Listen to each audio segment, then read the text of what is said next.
There you go. I knocked out 2. Get the last guy. Get the last guy.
Let's go. No, right. Get last guy. Get the last guy, Rick.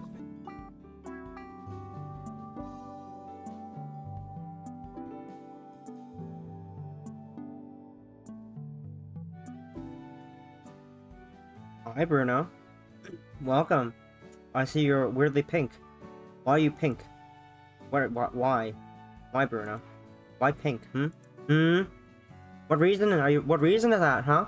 Why pink? Why pink, Bruno? Anyways, welcome back to Sapphic Sunday. After I was looking at the settings menu this whole time. Welcome to Sapphic Sunday. Today, for Sapphic Sunday. Am I pink? I don't know. You're the one who made yourself pink. I'm just confused why you're pink. For this Sapphic Sunday, we're playing Fragile Feelings, the demo. Game is not out yet. It's by Ebihime. We played many games from Ebihime. A lot of games like Winter Fragment, Fairy Song? Song is one I played, I think. I always get that and Fairy Secret confused because they're both the same, like, universe. Just don't remember which is which. My brain is dumb, and everything's great. We're good. Nothing wrong with pink, Bruno. I'm just confused. Why are you pink, of all people? Why you? Anyways, how are you? Having a great Sunday, I hope. Hope you're not dying. That'd be great if you're not dying.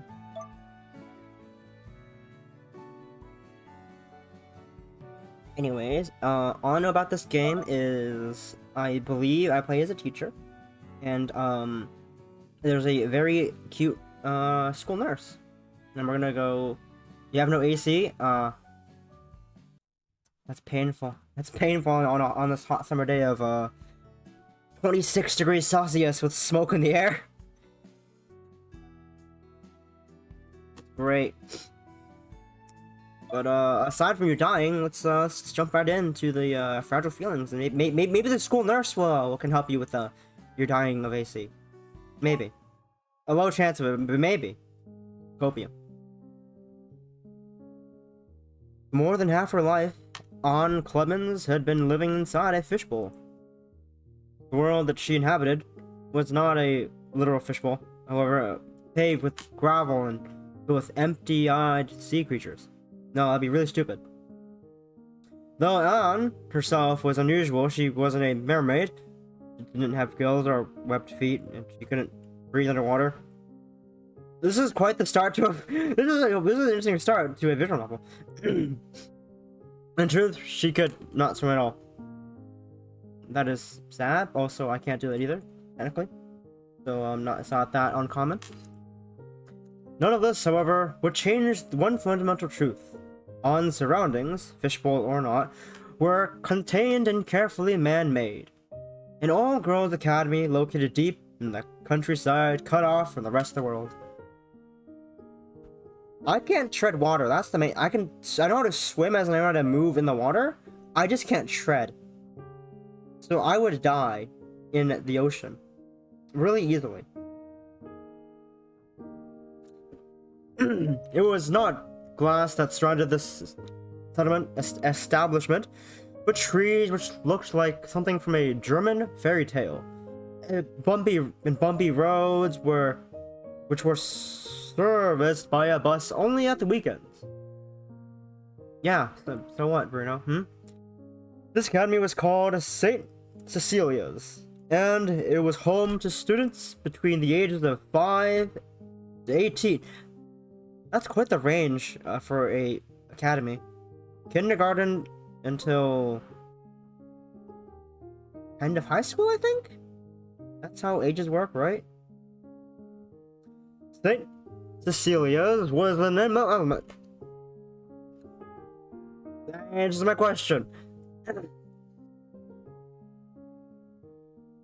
Cecilia's was an elementary school, an elementary, middle, and high school combined with different classes and different annexes, split off and scattered across the campus like flower petals. Few more than 800 girls attended St. Cecilia's. This number was not particularly large, and school was, as a result, was not particularly big. I mean, I don't think anyone would want to swim that far and for a long time, Bruno. Like, realistically, any sane human being would not want to be randomly swimming in the ocean. Yeah. I'm dying. I have a sore throat. This is great. I'm dying from a sore throat.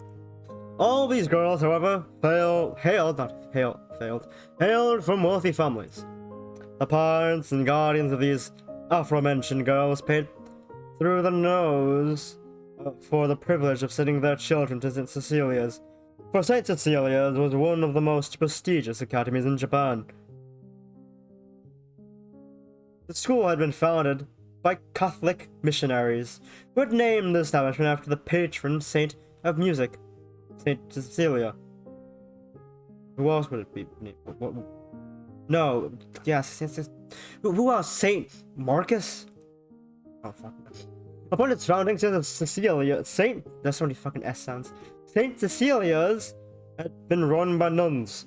They had taught their students math and science, as might have been expected, but they had placed a much greater importance on music, ballet, and decorum. St. Cecilia's was, in short, a school for young ladies. In the 21st century, however, St. Cecilia's was no longer taught by nuns, and the girls admitted were no longer not all Catholic, or even Christian. Attendance had fallen, and the school board could no longer afford to be quite so picky about the caliber of the girls that allowed admittance into their wild-off paradise. Import was still placed upon religious education and the arts, but more attention was paid to the essential subjects and universities like to see on girls' academic records. I literally can't fucking read. It's great. Aspects of St. Cecilia's had altered throughout its 100 years of existence as a matter of course.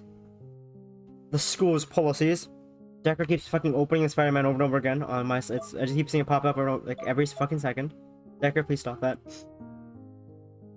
Aspects of St. the school's policies, curriculum, and even its uniform had altered. At its core, however, it remained much the same as it always had. St. Cecilia was now, as it was then, a secluded school for girls located within the countryside.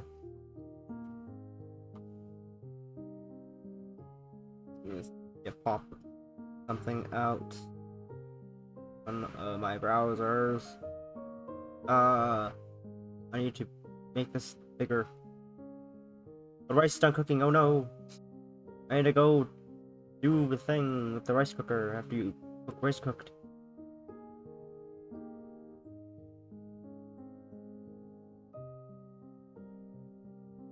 Okay, I need to go do the rice cooker thing real quick. Back in like a minute. Not even.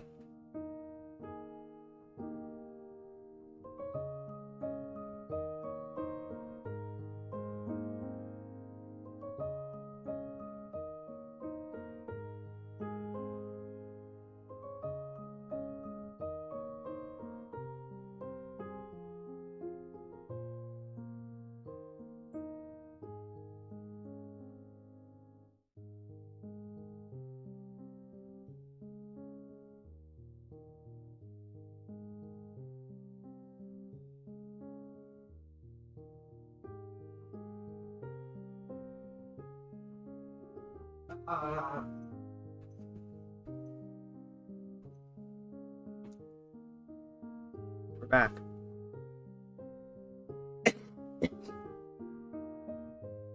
Whenever Anne looked upon the school, whose edifice too had altered during the years, she could not help but think of all the other girls who had looked upon it before her. Thousands and thousands of them.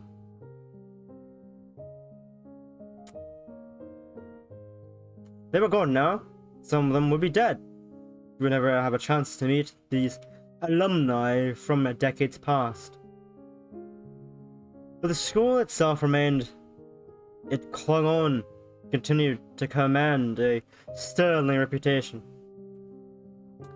Since Cecilia was still regarded as not just an establishment for the wealthy elite to send their girls. Ostensibly, so they could receive a polished education, but truthfully, so they could get them out of the way. Oh, brats. That was how Anne had always seen it, at least. Certainly, that was how she had found herself upon Cecilia's doorstep, only 9 years old and alone in the world. A decade had passed since then, and still Anne lived at St. Cecilia's, her daily routine having changed very little since her early childhood. Anna rose from her bed in the morning in the room with a large window which was too hot in the summer and too cold in the winter, and splashed her face with cold water in the sink.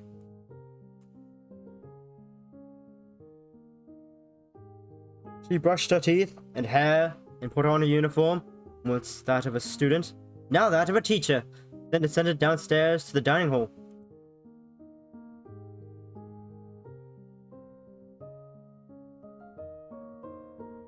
There, she had breakfast, of which she ate sparingly. Then she would go to class. It had not been so very long ago that Anne had attended classes with her fellow students. Now she, 19, however, had outgrown her school uniform, her book bag, and her desk. A student no longer, Anne had now worked as a teacher, not a proper one like Miss Kayano, who took care of St. Cecilia's 4th grade class, but an assistant. It was Anne's job, as it had been for the last year, to sit with Kamane Takami, a girl who never spoke but only hummed and clicked, and my mouse cursor scrolled up. Hummed and clicked, and when she felt threatened by her more boisterous classmates, growled. Anne had worked one-on-one with Tamaki for a year, and she fancied she was closer to Tamaki than anybody else in St. Cecilia's. Tamaki would often cuddle up on Anne in class and rest her head upon her shoulder, despite Anne's urgencies in the contrary. It odd, but a weird thing. When Anne crossed paths with the young girl outside the school hours, Tamaki would run at her and hug her. This made Anne feel flattered and simultaneously fearful that the headmistress might see them and launch into one of her little talks about the importance of appropriate boundaries. It had happened once before. Tamaki's fondness towards Anne was irrefutable, but still, Tamaki did not speak to her. Tamaki did not speak of to anybody. Not that she was incapable of it. Ann had often heard her humming to herself during her lessons, to her imaginary friends. Tamaki did not, however, talk to anybody with a corporeal body, not her classmates, nor her teachers, nor Ann. Whenever Ann tried to coax a replies from Tamaki, the young girl would climb up. Ooh. Ann tried not to take this personally. She knew better than to seek companionship from a child half her age, but she was not always successful at that. Though she tried to act this contrary, Ann was horribly lonely.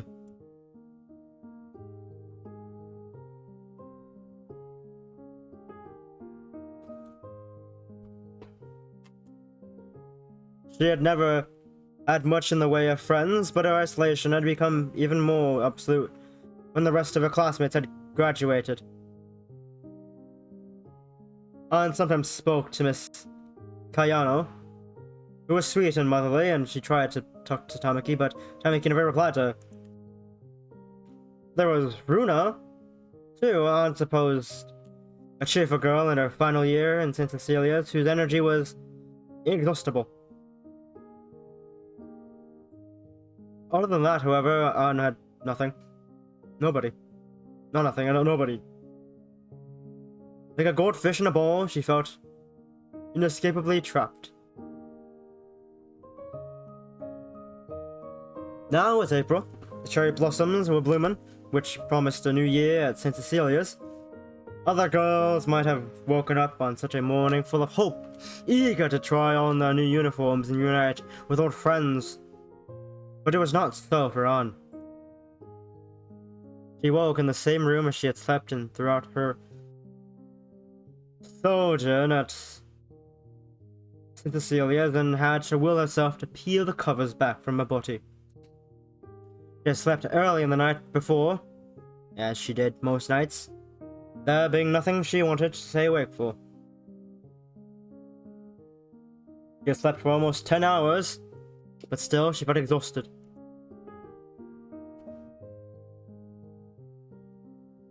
It's a sad thing. Sad. Very sad.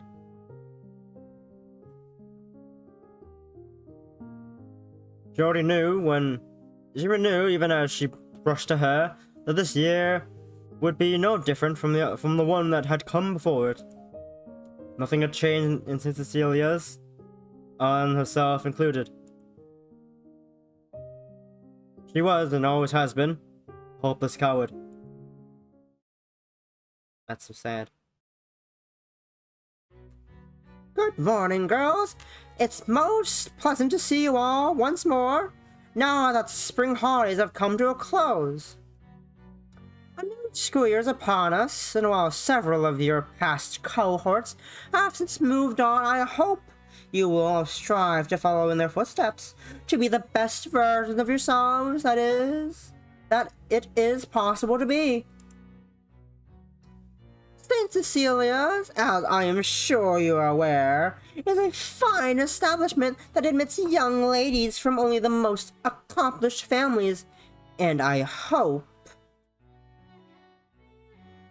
It was only a minute into the headmistress's first assembly at the new school year that Ann could already feel her attention flagging. The headmistress, Miss Akasaki, was an imposing woman in both looks and personality. She was tall, almost statuesque, with broad shoulders and a large bosom, which heaved dramatically when she spoke. And some of the girls in the younger classes had noticed this. It was hard not to, and they nudged one another covertly while their headmistress pontificated. One girl sputtered and had to clamp her teeth against her lower lip to stop herself from laughing outright. Ann would have found this girl's mirth amusing, but... Oh? Miss Akasaki paused mid-speech. Her eagle eyes narrowed.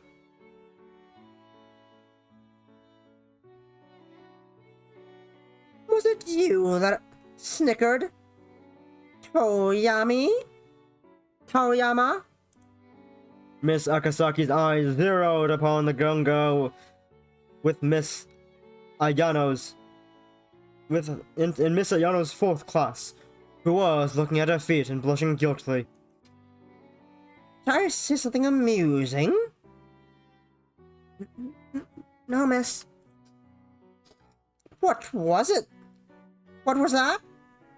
Miss Akasaki raised her voice, which was already loud until it rang throughout the assembly hall. Speak up, girl, or I won't be able to hear you. Now I will ask you again, and this ought to be the last time. You should know that I dislike repeating myself. Did I say something amusing? The poor girl, Toyama Rino, was her full name, unrecognized her, squirmed like a hooked fish. It was clear that she regretted her laughter, but it was too late for that now. Miss Akasaki had heard her, and it was a widely known fact since the headmistress showed no mercy. No, miss, I'm very sorry, miss. You ought to be. I will not condone laughter while I'm speaking, nor whispering, nor giggling, nor passing notes. Do you understand that, Ayama? I can't fucking read. Toyama? Ayama. Who's Ayama? I don't know. Yes, miss. Good. I am glad it seems you can be taught after all. Now, I take no pleasure in upsetting you girls. I've often wondered about that. But order must be upheld. I will not have you disrespecting me. I'm the face of St. Cecilia's, and to mock me is to mock the school. Do you understand, Toyama? Yes, miss. Speak up, girl. For the last time, I cannot hear you. Yes, miss. Good. I'm glad you understand. You should also endeavor to understand, and the same goes for the rest of you, that it is my job to uphold St. Cecilia's sterling reputation. I cannot have my own students eroding the core values that the school stands for, which are piety, modesty, and responsibility. So you do know that. Very good. I see Miss Kayano has been teaching you well. Miss Akasaki smiled, but it was a very thin, sharp smile that made Ann shudder. She had seen that smile before, and she knew that it did not bode well. It was the sort of smile an executioner might make before the head of a convict was sliced clean off their shoulders. Unfortunately, however, it seems you have not properly digested these tenets. As you are, you cannot be called a credit to St. Cecilia's. It pains me to do so, but you must be made an example of it. I will not have giggling or snickering, not during this first assembly of the year. You must have relaxed a touch too much during the spring holiday. You have let yourself grow lax. I will remedy that. Get to your feet, Toyama, and stand up front. I want you to remain there for the rest of my address, so your classmates may observe you and learn from your mistakes. Up, you got up. Come on your feet. Well, this is sad. This headmistress is not a fan. Not a fan of this headmistress. Not a fan. Miss Akasaki clapped her hands together, and Reno was powerless to disobey. We'll check its sound is good. I think we're good. Yeah, we're good. Reno rose on trembling legs, then made her way down the row of her fellow classmates, who all shrank back. Perhaps they were afraid insubordination was catching. That's it. Come on. Get to the front with you. You haven't got all day. We haven't all day either. I have many more topics to address in my speech. I shall not have it hijacked by your unruly behavior. Sorry, miss. You should be. Now, turn around. Eyes to the back of the hall. I want you looking at your classmates and your teachers, not me. It is them you should be asking for forgiveness, for it is them that you have let down. We at St. Cecilia's are a team, teachers and students both. You would do well to remember that. Reno sniffed, her face bright red with embarrassment, but said nothing else. Perhaps she shouldn't speak. Perhaps she couldn't speak. It looked horribly like she was about to cry. Now that piece of unpleasantness has been taken care of, Miss Akasaki's upper lip curled. Let us continue with the assembly. I still need to welcome you back, students and teachers both. You are vital components of the school, its blood vessels, as it were. And without you, Anne did not listen to Miss Akasaki's speech.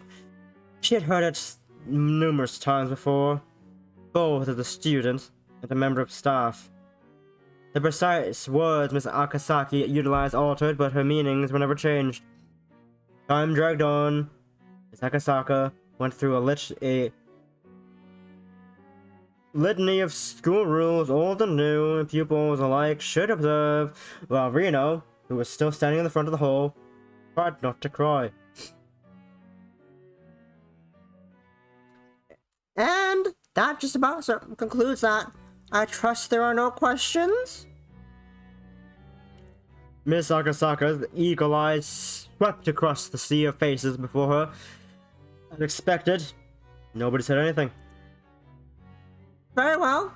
I would bid you girls farewell with this, and have you hasten to your classrooms. But before that, there's one more announcement I would like to make. I believe you all are aware of our last school nurse, the eminently capable Miss Shiokawa has fallen pregnant. Of course, Anne was aware. Everybody was.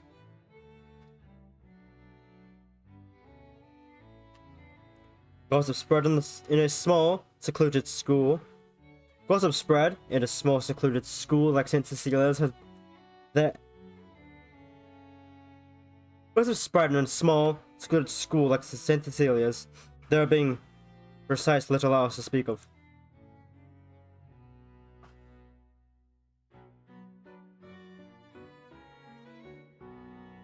Miss Shiokawa's belly had swollen slowly but surely throughout the last school term, which had ushered in a good deal of debate. Girls had feigned illness so they could go to the nurse's office, or so they could rest a hand on Miss Shiokawa's belly to feel her baby kicking. Questions abound as to whether the child was a boy or a girl, and some of them more unscrupulously students had made bets on it.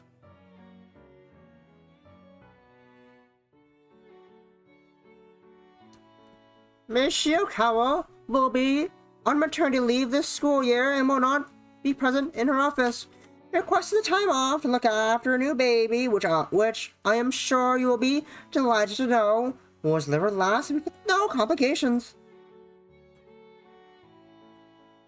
This came as no surprise either. Miss Shiokawa's stomach had been so large come the end of the last school year, Anne had feared she might split down the middle.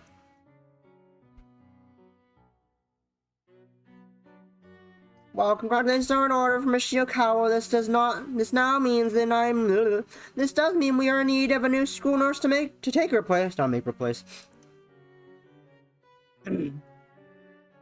After much searching, I was able to find a suitable candidate. She's a stranger to St. Cecilia and will be here for only 1 year. But I hope you girls will all strive to make her feel welcome. Now, let me introduce you to the newest member of our faculty, Miss Asaba. Ms. Asaba. There was a polite round of applause as a woman crossed the stage with a series of talks. To stand side by side with Miss Akasaka. This woman was slender and tall, though not quite as tall as Miss Akasaka, even in heels. Her face was pale, perhaps too pale. Her eyes carefully made up, almost model-like. Her willowy legs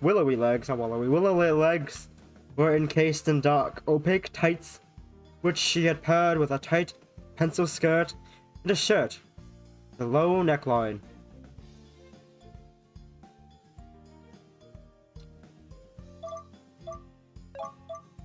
If I had to describe the new nurse in one word, it would have been glamorous. If given a few more words, she would have bolstered that description with utter enchanting. And, yep, utterly enchanting. Miss Asaba didn't look at all like Ms. Shiokawa, who had been in her 30s. With dull brown hair and brown eyes, she was as similar to her as it seemed possible for a woman to be. Miss Asaba was young, though how young exactly onward could not tell. Rude to guess an age. And stylish with it. Had never seen a more striking woman before, nor in real life, no, at least. Not in real life, at least. Was already taken aback by her. And this was before Miss Asaba eyed the crowd and said in a low, sultry voice, "Well, hello there. It's very nice to meet you. My name's Asaba Kohaku, and I'll be your new school nurse. Take care of me, and I'll take care of you in return. Do we have a deal?" Ann felt her face flushing. She knew she was foolish, but for a brief moment, she almost believed that this incredible woman had addressed the latter part of her speech directly at her. Nicely said, Miss Asaba. Now, if you would mind vacating the stage so I might say a few more final words. Miss Asaba stayed with on even as Miss Akasaba shooed her off the stage, looking uncharacteristically perturbed. No matter what Ann did, she couldn't put Miss Asaba from her mind.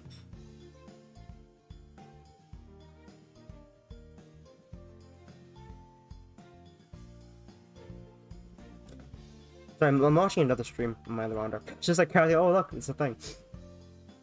Perhaps Ann thought fingernails digging into her thighs.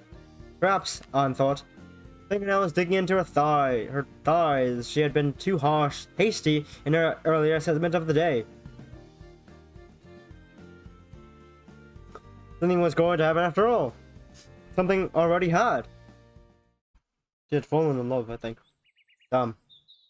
When the opening ceremony came at long last to a close, Ann was one of the first attendees to duck outside for some much-needed fresh air.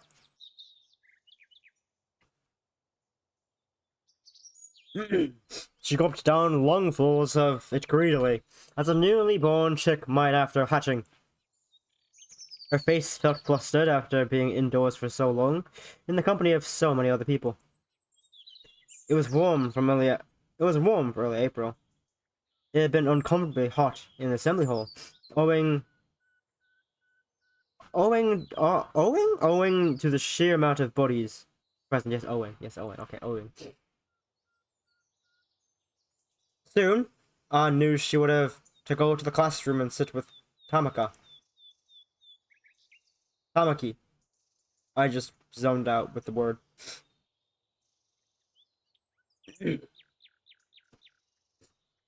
Once there, she would ask Tamaki what she had done during the holidays, and Tamaki would tilt her head to one side and furrow her brow but say nothing, and Anna would wonder why she bothered. For the time being, however, Anna wanted to extricate herself from the hustle and bustle of the classroom and of school life in general.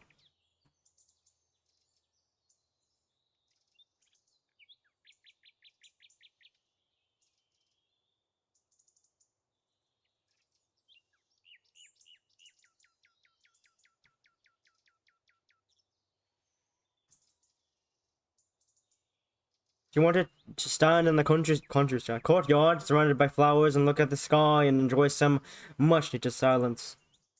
Okay,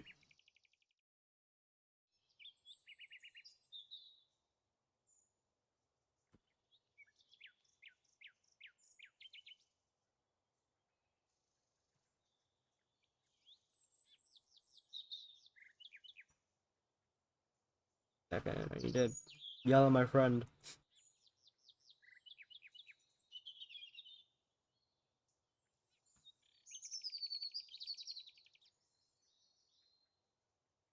I can't spell the word jealous, apparently. Jell.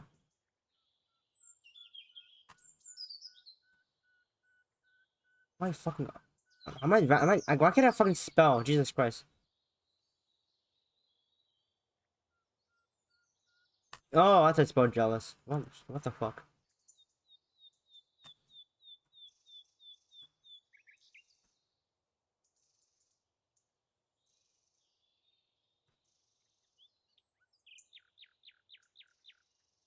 uh...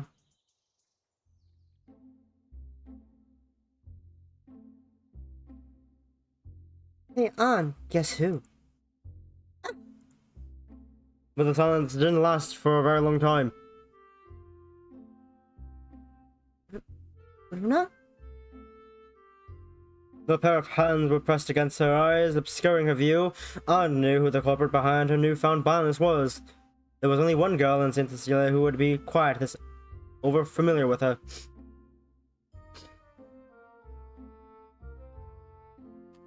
It was too obvious. Ding, ding, ding! You've got it. You won a prize! I need to turn the fan on.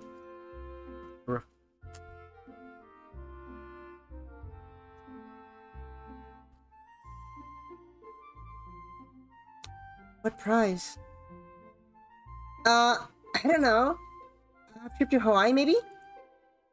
Doesn't sound like you've thought this through. Don't worry about it too much. It's just a little joke. I'm only kidding. Runa drew her arms from An's face and smiling brightly, took a step back. Anyway, it's good to see you, An. Yes. You too. An put a little rumpled after Runa's assault, and she had to readjust her hair. As she did so, her eyes took in Runa, who looked much the same as she always did. Runa might have been a student in the prestigious St. Cecilia's, but she didn't act like a well-bred young lady.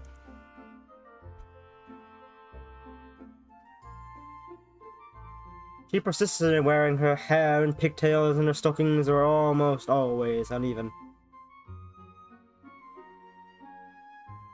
Not even St. Cecilia's uniform, demurred though it was, could make Runa look like a sophisticated young lady.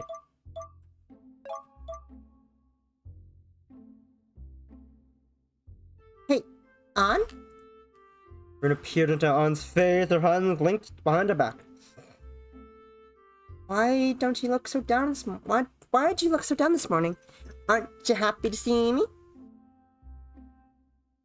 Of course I am. That was debatable.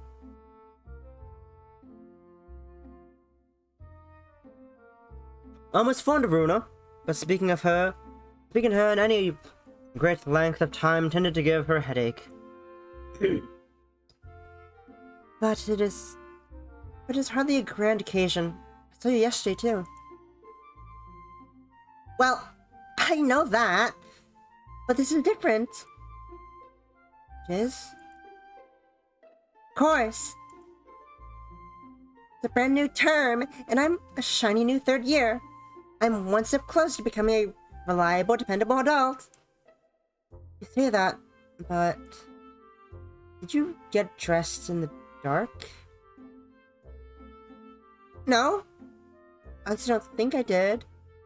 It was hard getting out of bed this morning, and I don't really remember, but I'm pretty sure it's the lights on. You weren't sleepwalking, were you?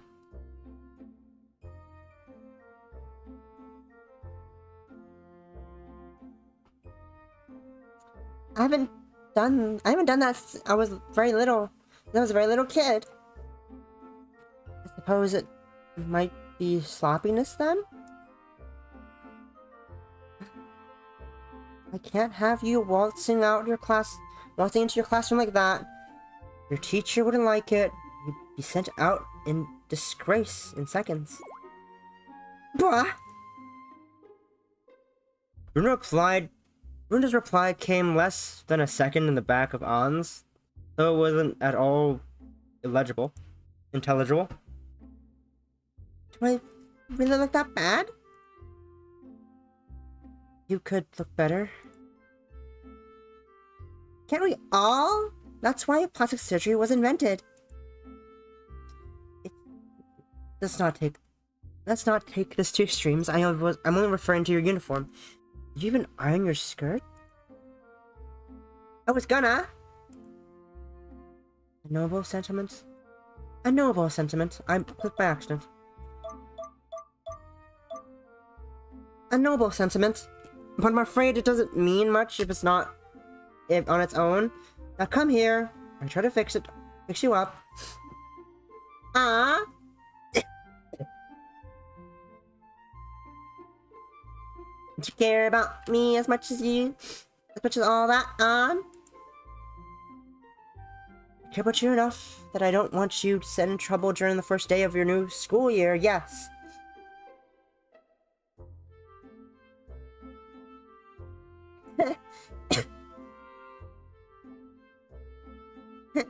You're such a softie, You're trying to act stern, but I can't keep it up.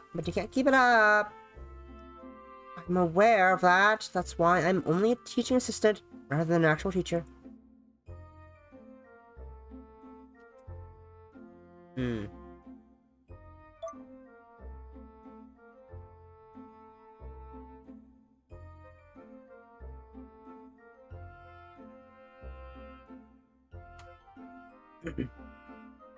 Not to the fact that An had never been to university and did not have a formal degree.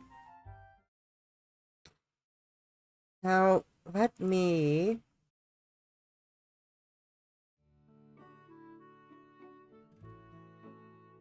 An took a step towards Runa, and reached for the red ribbon that rested on her chest. Then untied the ribbon and began to readjust it. An's fingers moved deftly, only barely grazing Runa's concealed clavicle. But still, the young girl shifted. Don't move. You'll throw me off. Sorry, ma'am.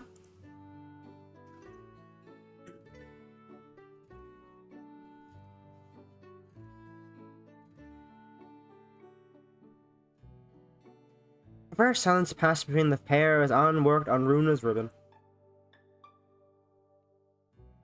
Anna tugged it this way and that, first on an inch to the right, then to the left, until she was finally satisfied. There. Anna straightened out Runa's collar, smoothing down her skirt, then stepped back to admire her handiwork. Runa looked very Runa-like, for want of a better word, but she at least looked a touch more presentable. I think you should be ready to go to class now, which is good. Go to your first lesson should ring.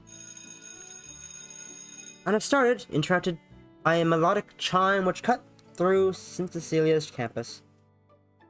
Well, it's already rang. You ought to hurry. I wouldn't want you to be late. Well, aren't you mature, fussing over me like that? It's my job to fuss over my students. Not that you're my students. Not that you're one of my students. Nope, I'm nothing so distant.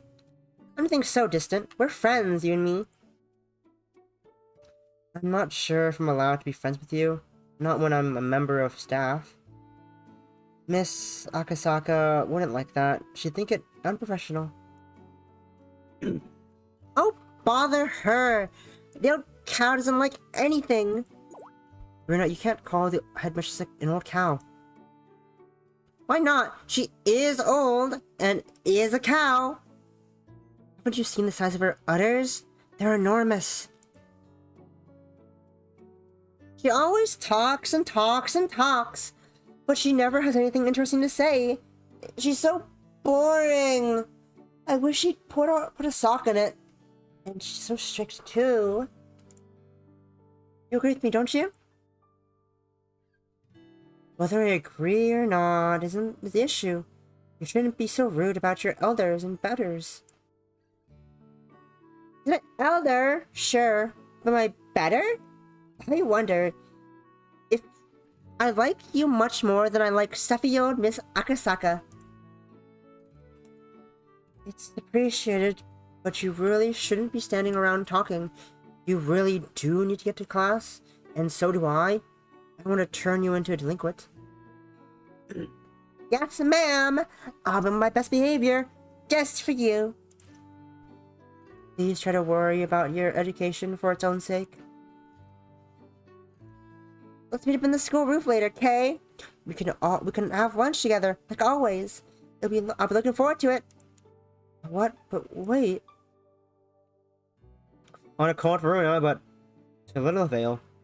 Runa already skipped out without waiting for Anna's response. Perhaps she took it as a given that Anne would come and eat with her, as she had so many times in the past. Where else, realistically speaking, was there for Anne to go? Anne was younger than the rest of her colleagues, and she felt like she didn't belong in the class staff room. She was older, however, than Miss Cecilia's students, and she didn't belong with them either. Was there anywhere else, Anne wondered sadly, she did belong?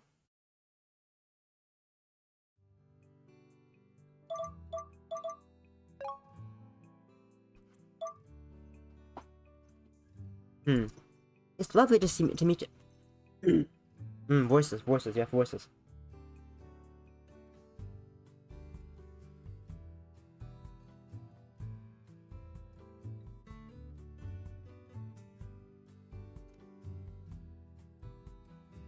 Hello.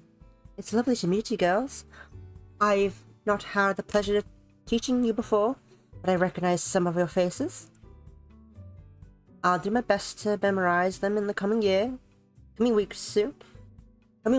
Soon, I'm sure we'll be the best of friends. I'll be your teacher for the rest of this term. My name is Miss Ayano. Kayano, not Ayano. Kayano. I'll write it on the board for you. Miss Kayano was a sweet-natured woman in her mid-30s. She had worked at St. Cecilia's for almost a decade and had taken Anne under her wing when she had been younger. As such, Anne viewed the kindly Miss Kayano almost as a substitute mother. You might not know me, though I hope in time you will, but you should be familiar with my lovely assistant, Miss Clement. Miss Clement? Clements? Clements. Yes, words. The 30 faces in the classroom swiveled to look at on. Is there any turn this quality down on this stream? I'm watching the background.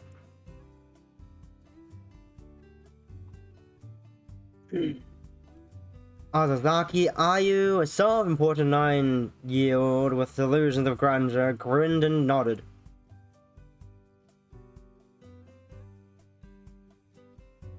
Oh, yes, that's right. We all know Miss Clements. She sat with Tamaki last year when we were still in Miss Morino's class. She stopped Tamaki from eating all the paste. The paste? All the what? All the what? Huh? A ripple of giggles went throughout the class. Tamaki, meanwhile, growled. Tamaki often seemed to be away in her own world, but she wasn't completely disconnected from it. She was a stupid girl, and she knew when she was being jeered at. It's alright, Tamaki. Shh, it's alright. Ann hurried to reassure Tamaki before she did something dangerous. She didn't want to repeat of the incident with the safety scissors that had shorn years off her lifespan. What? What? Ann gave Tamaki's hand a squeeze. This seemed to have the desired effect because Tamaki growled, abated, and her breathing evened out. Ann allowed herself a sigh of relief. That was one disaster heard. Now it was time to confront the source of all this discord. Are you? What? Don't say cruel things to Tamaki, please. You're not being fair, nor honest. She has never once eaten any paste. Tamaki was, in actuality, a very picky eater. She refused point blank to eat anything with a slimy texture, caramel pudding included. She's not done anything to deserve your put-downs. Hasn't she? I know you like Tamaki, Miss Clements. I guess somebody has to. But you can't pretend she's a perfect angel. She hit me with her pencil case once. Don't you remember?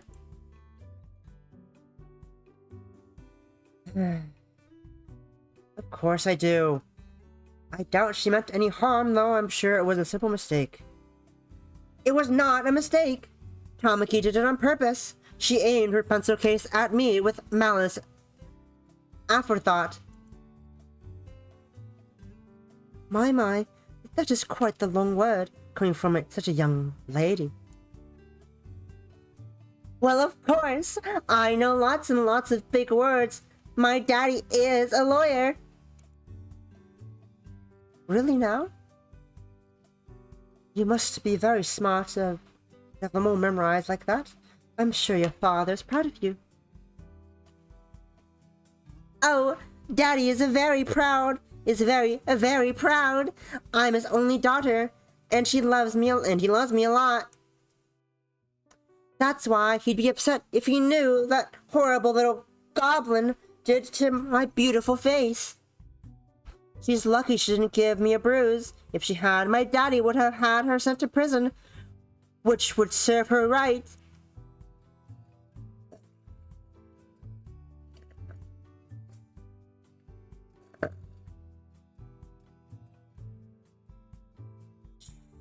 Tamaki, please, it's alright. Why doesn't mean it?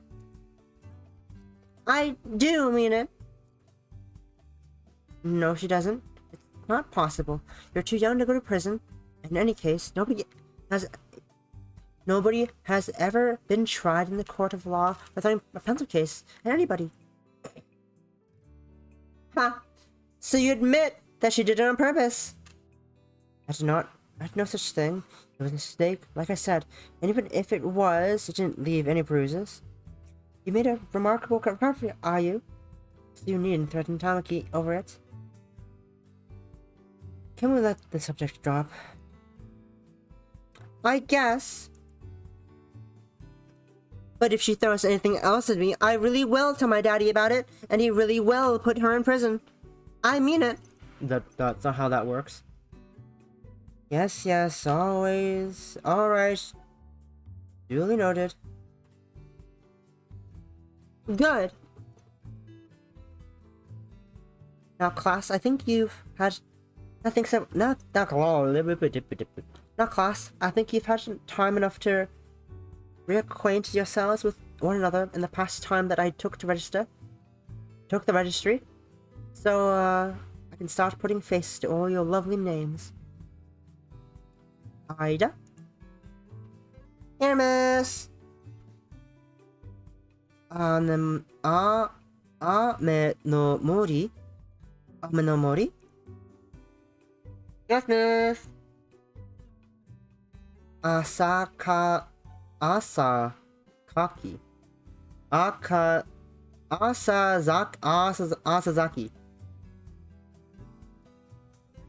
Here, miss. Ow, my voice. It took Miss Kayano a couple of minutes to get through the register. She smiled to see that all 30 girls were in attendance. That said. Alright, now that we've got all that out of the way, why don't we move on to something more fun? What do you mean, fun? You're not going to make us write an essay on the first day back, aren't you? A murmur of dissent went through the classroom, which Miss Kayano soon stifled. I'd never be so cruel. I'm sure you're all tired from this holidays, and you need some time to recuperate. Writing essays is important, of course, but I would prefer to get to know you before I start grading you. Miss Clements is fortunate enough to be acquainted with you already, but I'm not. As such, I thought I thought we should have a conversation. What about? About yourselves, naturally, and what you did during the holidays. Would you like to start us off, are you? Would I ever? If there was one thing Asazaki Ayu loved more than goading Tamaki, it was talking at great length about herself, her family, and how rich and important they were.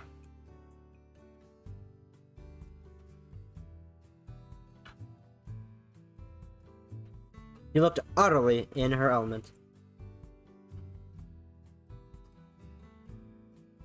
I'm sure you're all dying to know what I was doing during the holidays, so I regale you. That's not a nice long word, are you? Isn't it? I'm really smart. My daddy always tells me that. So about my holidays, I didn't just stay in Japan, of course. I didn't. A holiday at home might do for a middle-class family, but that simply doesn't fly in my household. A holiday doesn't feel like a real holiday if you can't go abroad. Reno.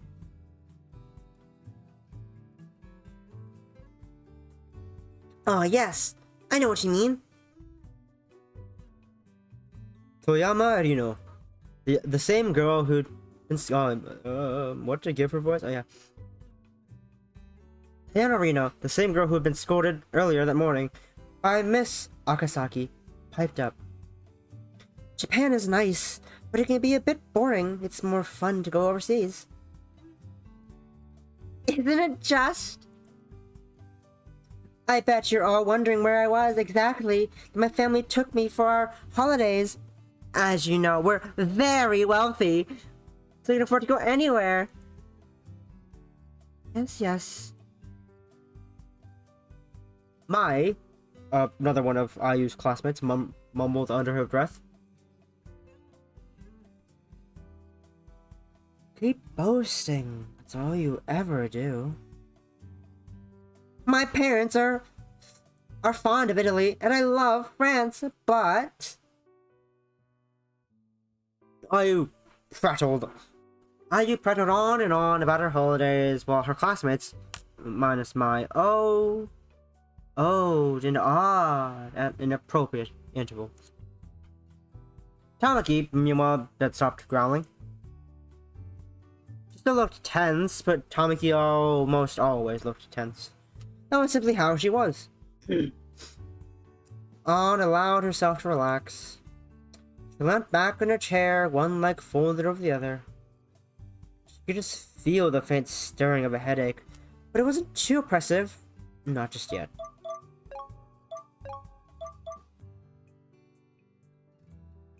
She was going to be fine.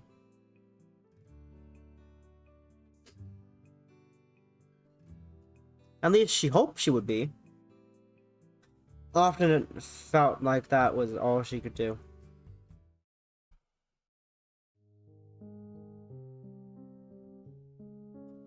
Finally, a chance to relax. Miss Kayano sighed in relief when the last of her students left the classroom. The school bell had just rung, heralding the beginning of lunch. Ann typically bought her lunch from the shop at the school grounds. The shop was used by teachers and students alike, and they sold out of the choicest items within 10 minutes. Ann would have liked to escape the classroom with the rest of the throng to ensure herself a sweet melon bun or a chicken cutlet sandwich, but Miss Kayano held her back. Can I get a word? Do you have a word, Ann? Oh, of course. I haven't done anything wrong, have I? Not at all. Miss Kayano looked at Ann confusedly and her eyes wide. Why would you think that?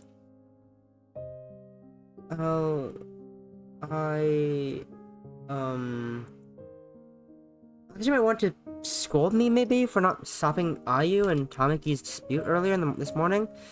I should have been firmer, but I wasn't. I hope you aren't mad at me. Mad at you? Good heavens, no! I don't blame you for being snippy with Ayu. I've not had the pleasure of teaching her before, but I've heard stories from Miss Morino in the staff room. Ayu's quite infamous. I knew that the young madame was like before she joined my class. I'm not surprised, really, that you lost your temper with her. She is rather infuriating. It wasn't behaving very professional, though. Perhaps not, but being passionate isn't a crime. I rather welcome it, in fact. I wish I wasn't so cruel to Tamaki. You wouldn't be the only one. Ayu isn't just self-important, she's also something of a bully. Let's hope with our combined efforts, we can hammer that out of her. That'd be great if we could. No. Oh. That'd be great if we could do that.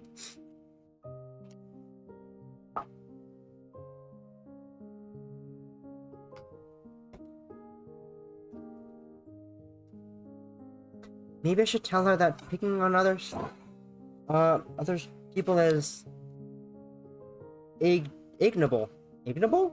You seems to fancy yourself a princess.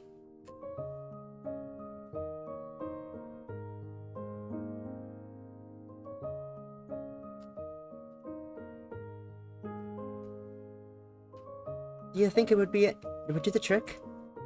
You can always try it. I've told her off enough times, but it never seems to stick. I think she might listen to you more. Perhaps so. Don't sell yourself short, though. You're rather popular with our younger students. Tamaki in particular adores you. I hope she does. It can be hard to tell given she never speaks to me. Never speaks to anybody. Doesn't growl when she looks at you, though, which is more can be said about how she treats most people. There, you see? I have no complaints with you at all. I did ask you to hang back because I wanted to lecture you, not at all. What I actually wanted was to speak to you about, well, you. Me?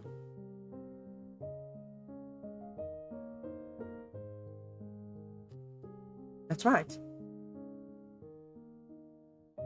How have you been, Ann? You're not overexerting yourself, are you?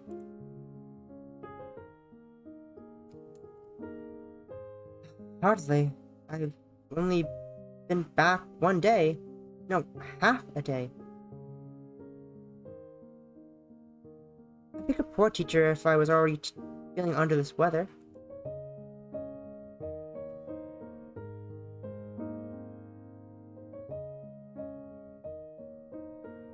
Second.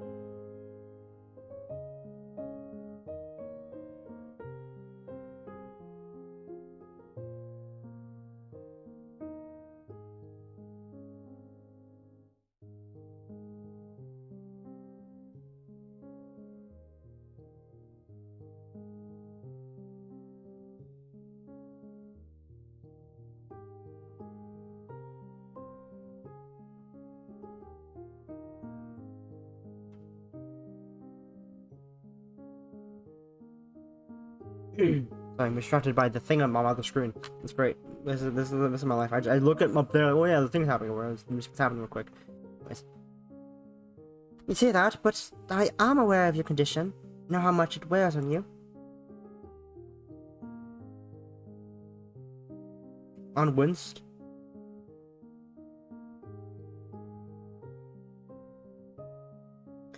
Didn't like to think about her condition, which of course meant she thought about it all the time. It was hard not to when it had dominated her life ever since she had been small. You don't feel fatigued, do you? I did a bit earlier this morning, but I should be fine. And your head, does it hurt? A bit, but something I can't endure. You don't need to pop over. You don't need to pop over to see the school nurse, do you? You mean Miss Asaba? On cast her mind back to the assembly this morning, and Miss Asaba's unusual introduction.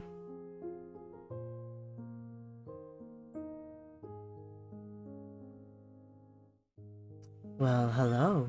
It's very nice to meet you. My name's Asaba Kohaku, and I'll be your new nurse. Take care of me, and I'll take care of you in return. Do we have a deal? Ann had only seen Miss Asaba the once, but she'd made quite the impression. She hadn't looked much like a school nurse, and she didn't act like one either. She was so tall and composed and confident, she could have been a model.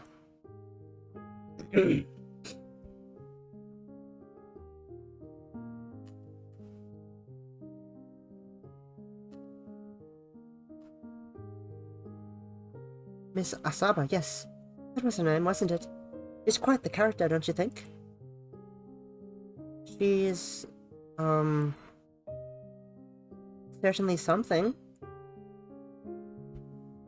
I wouldn't like to bother her, though. My head doesn't hurt so bad that I'm in any need of assistance.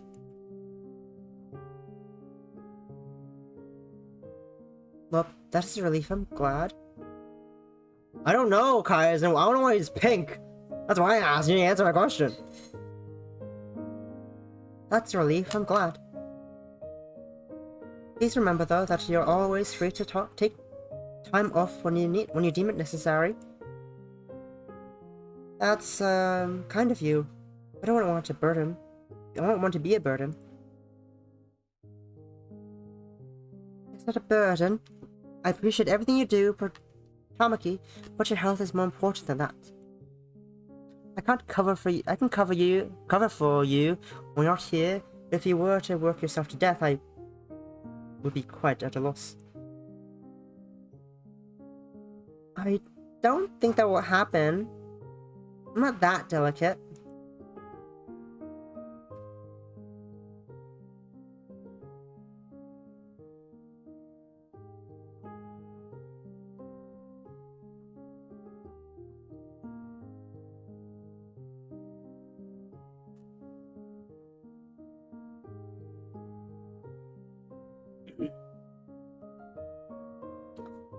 I know you aren't, but please don't tempt fate. You should visit the nurse whenever you need to. And don't worry about taking days off. You know that I understand.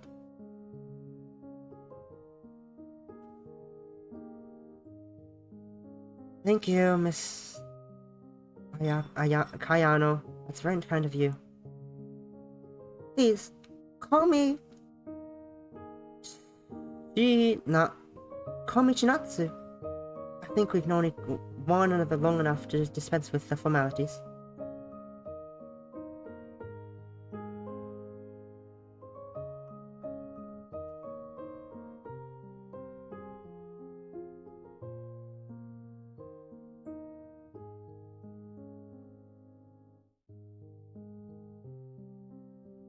Just like,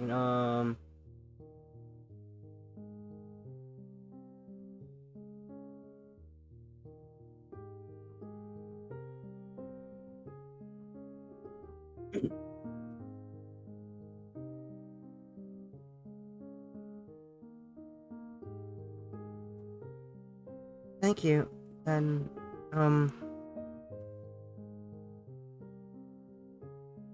Natsu? Anna hung her head, her face turned pink.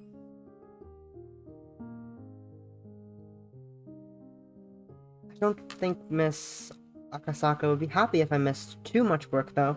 She is the one paying my wages. She barely pays you.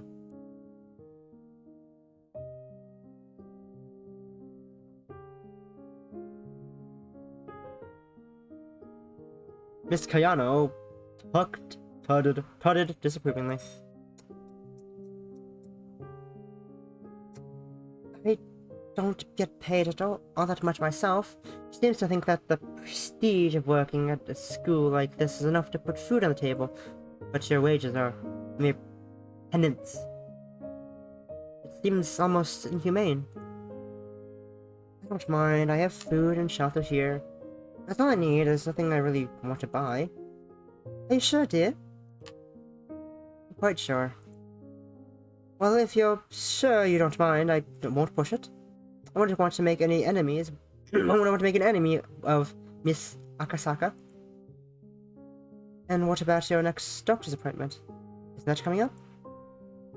Oh, yeah, that's right. It's scheduled for the end of this week, on Saturday. Would you like me to accompany you? It's alright, I can always take the bus on to town. The bus? Oh no, I didn't like the thought of you going on your own. Oh no, I don't like the thought of you going on your own. Not on the bus. It's so cramped and the roads around here are riddled with potholes. I'm much happier driving you myself, Miss Ann. So I know you're safe. I'm sure I'll be fine. I've been to town on the bus before. And anyway, I wouldn't want to be bothered. I wouldn't want to bother you. It's no bother. How much time do I have to tell you, you silly thing? Are you really sure you want to prefer some company? If you need any moral support, I'll be here for you. You can rely on me, I promise. Miss Kayano's tone was so unusually forceful. I found herself smiling. Thank you. If you really don't mind, I suppose I'll take you up on the offer.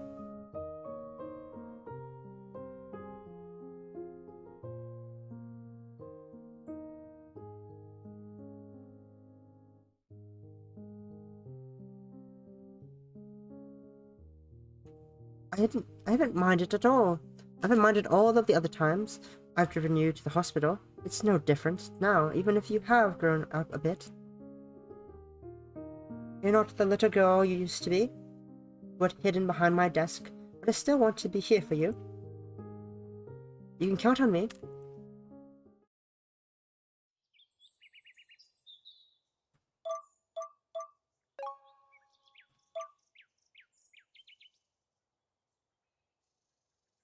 Our talk with Miss Kayano, I keep want to say Ayano, but Kayano concluded. Ann left the classroom, meandered aimlessly through the class courtyard, unsure of how best to spend her lunch hour.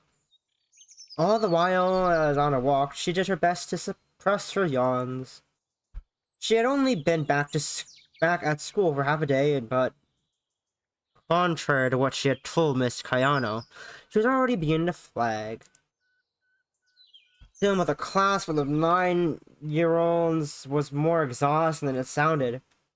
Particularly when one of those 9-year-olds was Asakaki Ayu. At least the courtyard itself made for an attractive sight. That helped ease some of Anne's exhaustion. The courtyard was a fairly large space, comprised largely of verdant grass and flower beds with cherry blossom trees dotted here and there. Given it was the beginning of April, these trees were festooned. One word, festooned. With delicious, not delicious, delicious cherry blossom. Delicate blossoms. They trembled in the lukewarm breeze and a few fluttered on the ground. Cecilia's sprawling campus was beautiful in general. The courtyard was a particularly attractive location. It was popular among the students, and it was always occupied during lunchtime. Wherever Anne looked, she could see girls clustered together in small groups. The wind blew, the trees stirred, and the girls paused to pick stray blossoms out of their hair, or out of their lunchboxes. It was a serene, peaceful sort of place. But still, Anne's head ached. I need to get some more water real quick. I'll be back. Anyway.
She didn't like being around other people. Anne bowed her head, her gaze directed at the ground, and made her way to the vending machine, which clung to the side of the school building like a parasite. The vending machine was an old model, almost as historic as St. Cecilia's itself. It was large and blocky and ostentatious in how unnatural it was, a far cry from the trees and the flowers.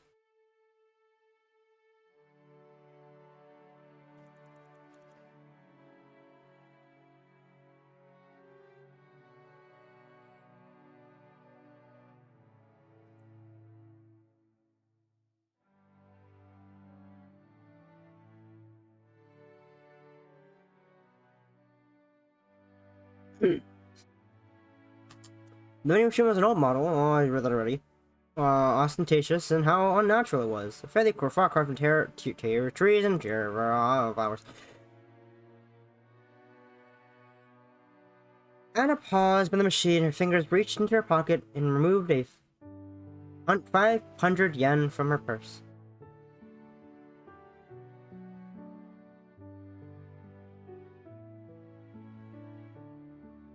Then she slotted the coin into the machine. It wasn't a hot day, but she wanted something cool to drink. Maybe oolong tea would do good. She dithered. Interesting word. She dithered her index finger, hovering over the rows of colorful buttons. Options. Then frowned. Something wasn't right. The machine had rumbled when it accepted her money, but now it was humming again, as though nothing had happened. Had something gone wrong.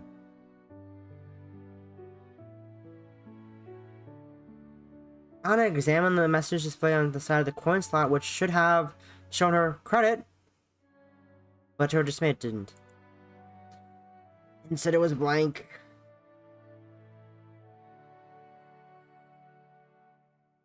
What a pain.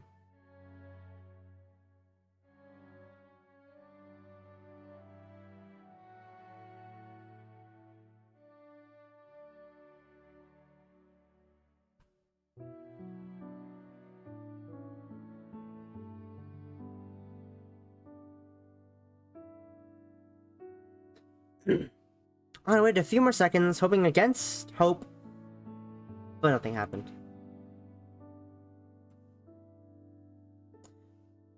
This display remains persistently, stubbornly blank as though to mock her.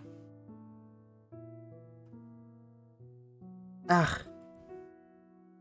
Anna knew she was being silly, but her head was starting to hurt, and every little inconvenience felt like a personal attack. Or worse, a personal failing.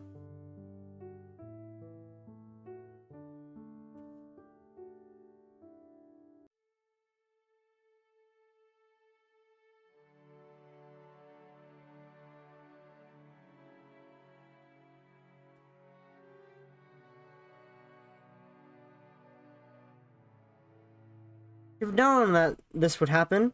She should have known this would happen. The machine has been in the courtyard when Anna had first arrived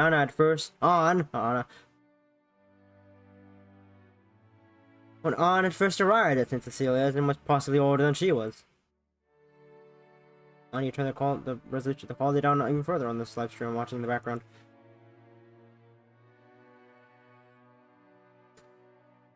It had been notorious for stealing loose change even during Ann's childhood.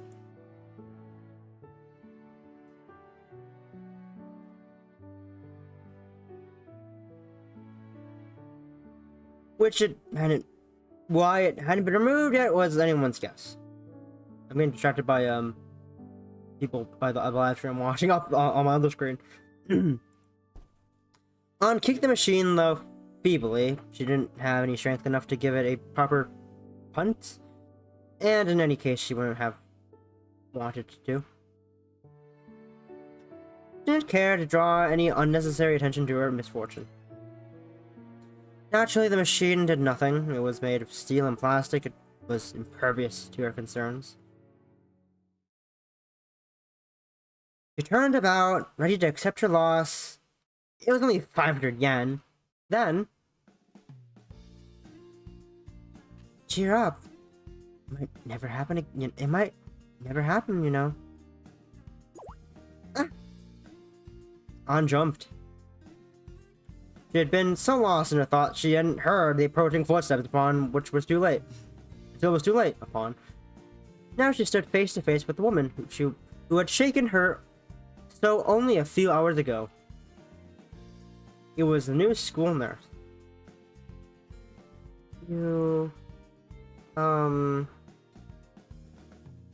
Ann took a step back, her fingers coiled together at her front.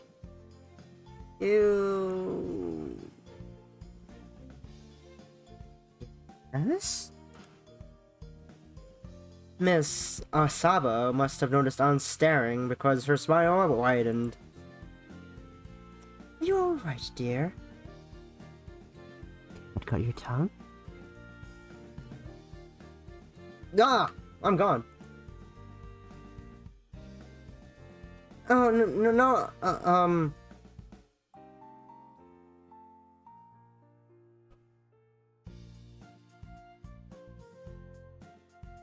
Where am I?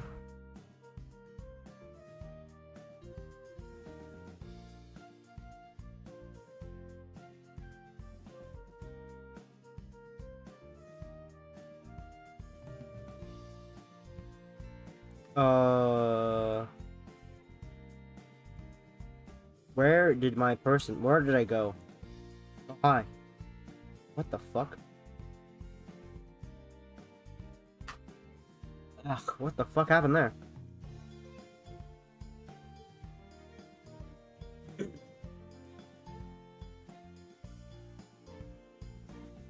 That was fun. I love when I just disappear into the ether.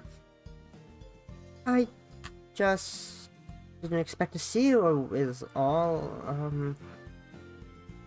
Your name is Ms. Asaba, right? I'm glad you remembered. guess it didn't make such a bad first impression after all. You don't have to be so formal, though. Kohaku is fine. Really? Mm-hmm. It's way better than Miss Asaba. Kohaku is more natural. Coming from you, at least. Those kitties over there. Miss Asaba, no. Kohaku tipped her head to the direction of a group of 10th grade girls who've been eating their lunch beneath the shade of a cherry tree. I'll just stick with Miss Asaba, though. They are students, and I am the mentor. It's better to keep a distance when it comes to this kind of thing. You're different, though. You're one of my colleagues, aren't you? How did you know that? Not wearing uniform. I use these right here. Margo gestured her eyes, which were fringed with long black flashes. I can see that you're not wearing the fucking uniform. Are you dumb? It's kind of cute, but are you dumb? Are you dumb? Are you stupid? My eyes, I can see you're not wearing the uniform. You look a little on the young side, but based on those clothes, you're not one of the kids. How is it going, fellow kid? Hey, yo. I'm a faculty member, yes. I knew it. So what's your job like, Missy? Are you an admin are you on the admin team? I'm an assistant teacher. Teacher's still a teacher. I don't know if the students board agree. They never listen to me. Big surprise. Not. Kahuna? What the fuck? Kohaku! What the Kohaku snorted. Kids don't listen to anybody. Least of all, people they're supposed to be listening to. Goes to show they're all the same. Not-nosed brats. Even at a fancy school like this. Your headmistress might have bigoted this place up. But brats are brats at wherever you go. No offense, I'm just saying it is. Kohaku smiled pleasantly and waved at the group of girls beneath the tree who had been listening a little too intently to their conversation. If that Pat's Possum, welcome. How are you doing? Hoping you're having a lovely afternoon. I'm also casually, as you can see, I'm playing this nice demo of a game. I'm also casually watching Rats collabing on Leary's stream right now. It is Yuri Day. It's a great day. I didn't know that until I checked Twitter like a few hours ago. It's a great day. Ah, you're also watching. Oh, nice. Nice.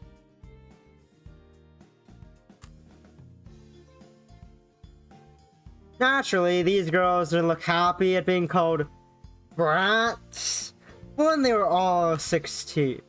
But when they were all 16. Not when they were all 16, I can't fucking read. Wasn't that particularly the same thing as being an adult? It's not. It's fucking different. It was obvious that the leader of the gaggle, a petite girl with hair cut into feathered bob, thought so because she stuck out her tongue, a petty little act of defiance that made Kohaku smile. That's pretty bratish. That's pretty bratty. Pretty bratty of her to do. How charming. If they did that to Miss Asaka, she'd give them detention for a month. That's a good thing I'm not Miss Akasaka. Akasaka.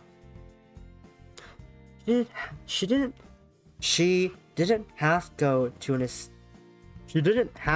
to at. I can't read English. She didn't have to go on at the assembly. God. She sounded so smug and self-important. I thought I was going to inspire boredom.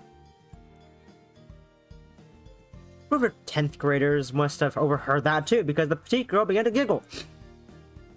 Perhaps she decided in that split second that Asaba Kohaku wasn't so bad after all. Now? Oh, it's picking it right. Okay, good. Now. Kohaku turned back to An, one hand resting on her hip. Or, I almost thought that was help. Resting on her help! What the fuck is her help? Gotta be right back real quick. Gotta do a thing. Love that. View mode. B screen.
We're back. I'm back from doing the thing. Let's get back to the games.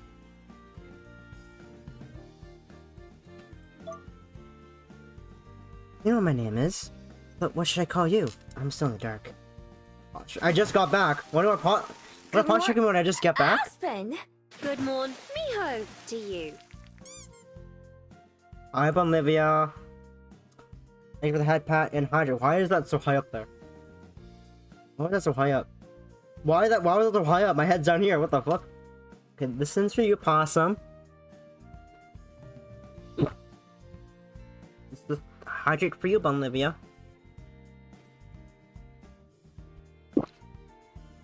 There you go.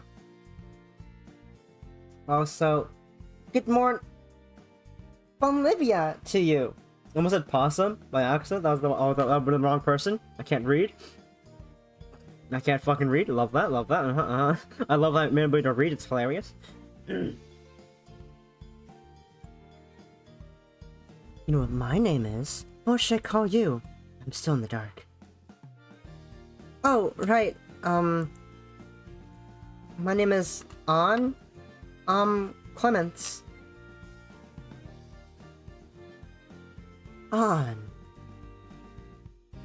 Clements. Huh. Take it you're not from around these parts? No, I was born and raised in Japan. Really? You look like it.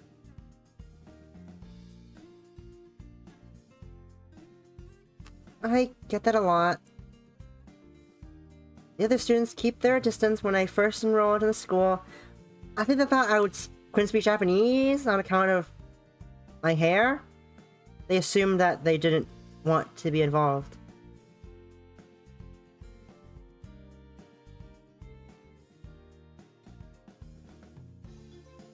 Olivia.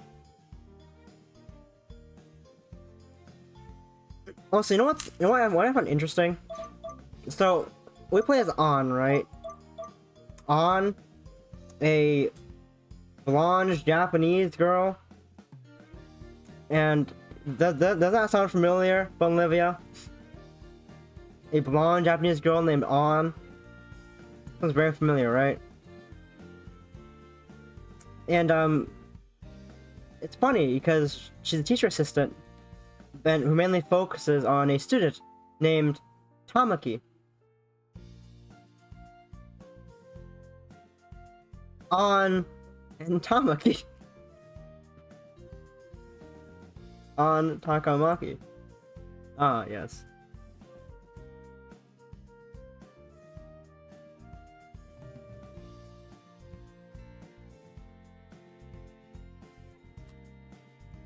An Takamaki. Tamaki. It's very funny. I found that very funny. It's not the same last name as An Tamaki, it's just Tamaki, but I found that very funny. Is there a Neko named Morgana? I don't think so. But there's a big titty school nurse. What was the command again? Alt? There's a big titty or school nurse right here. Named Kohaku.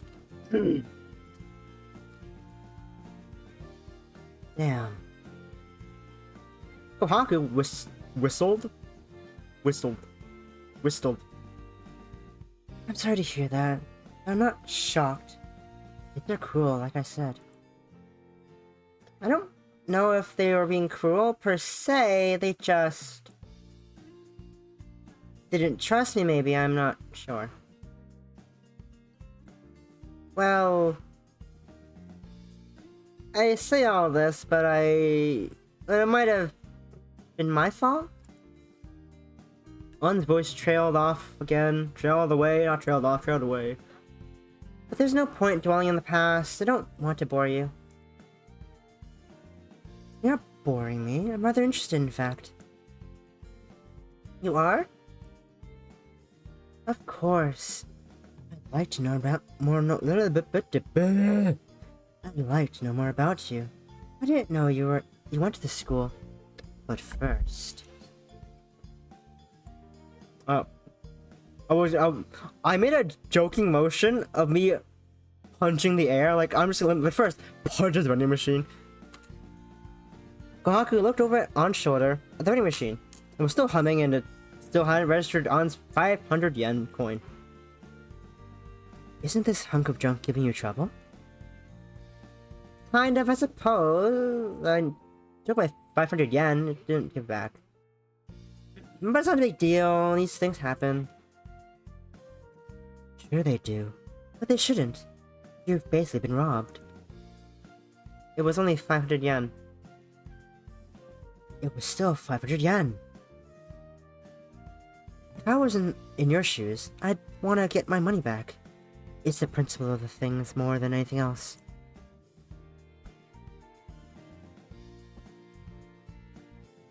You shouldn't let people, or vending machines, walk all over you. It sets a bad precedence. Probably, An thought letting a vending machine walk all over her would be rather painful. I couldn't imagine why. He chose not to vocalize its whimsical concern, however. Why not? It'd be funny. Instead, she said, right.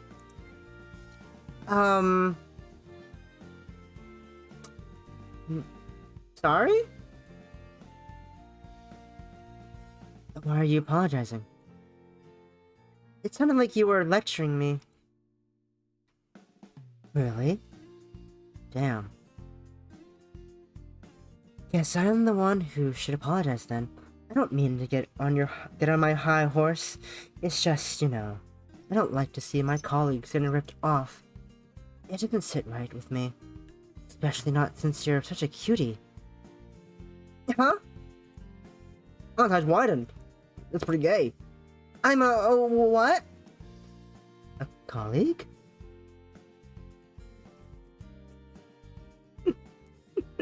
A colleague? No, after that you said... Well... Oh, never mind, it doesn't matter. Kohaku grinned. You sound so natural when you say that. I figured waving the white flag would come easily to you. I'm sorry? No, I'm not scolding you. At least I'm trying not to. I'm just pointing it out. You're a quiet girl, aren't you? I bet you don't like being bothered. I bet you like being a bother. Does anybody? Some people mind it less than others. If you want to get what's rightfully yours, you gotta work for it. Observe. Hey, wait, what are you... Started, but was soon cut off by a loud thud. Haku just kicked the weighing machine, far more fiercely than An had earlier. What the? Hey, what's going on? My red voices. Curiously, whispers began to populate the courtyard, while dozens of eyes swiveled to Kohaku's direction. It seemed half of St. Cecilia's had paused to watch the scene unfold before them, which was to be expected, really. A loud thud of stiletto heels. Yo, stiletto heels. Meaning, painless.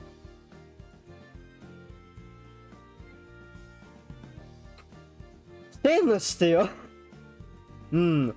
Painless steel. Stainless steel had quite the din. It had been loud enough to startle birds from trees, and at least one student had dropped a half-eaten rice ball. Not the rice ball, or as Brock would say in the American English dub, my jelly-filled donut. Or half-eaten jelly-filled donut. Jelly-filled donuts are my favorite. Unblushed at all the attention, and looked at Kohaku. Pleadingly. You didn't have to make such a scene. I don't really mind about the money. You might not mind, but I do. But it was only 500 yen, and anyway, everybody's looking at us. So?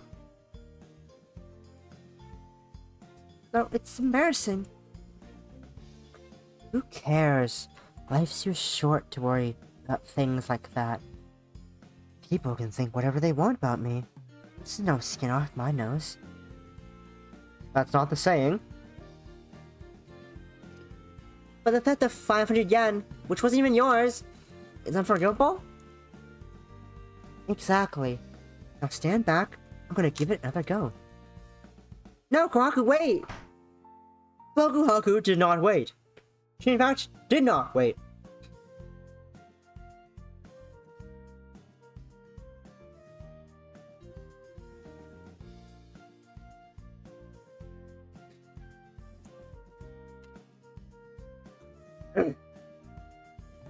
I'm not allowed to say that. She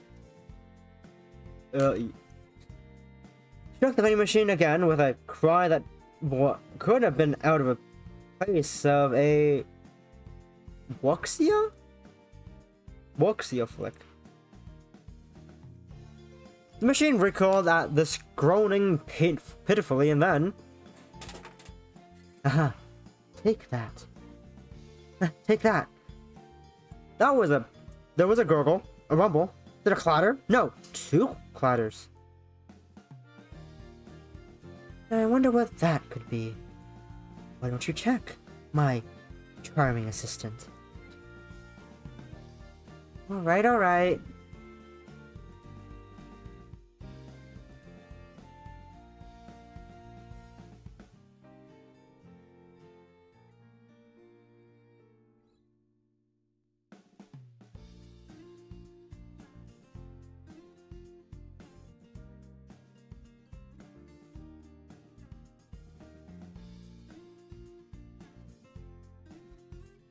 Dropped your knees and began to examine the battered vending machine.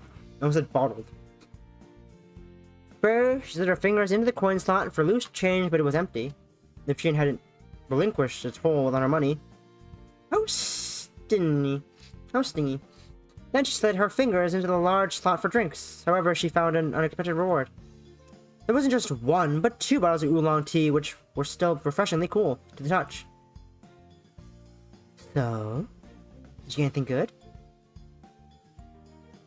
I'm not sure if I'd say if you like it or not, but... Here. I straightened up, then handed Kohaku one of the bottles of oolong tea. I thought we could split the royalties since I got 2. Do you mind? That's the wrong voice. Of course not. It was a pleasure doing business with you. Cheese tea? Cheese tea? Hey, cheese tea where? What tea? Cheese tea? Pog.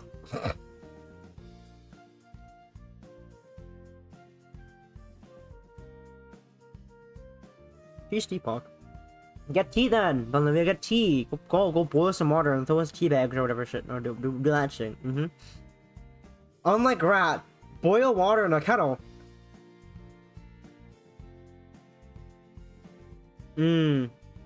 Big sad, big sad.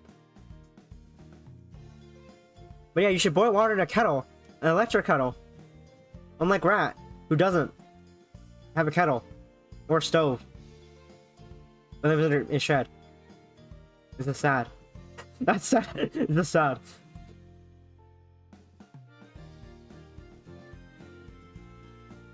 Now, how about we sit down somewhere? I've got a few things I'd like to talk to you about.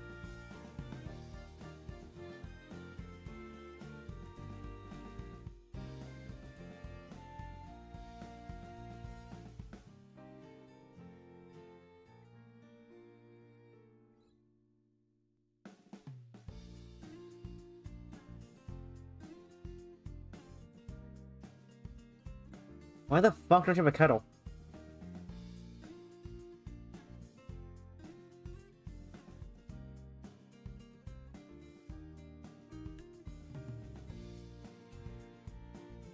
I'm just casually listening to what's happening right now in the US stream while I'm scolding you about not owning a kettle.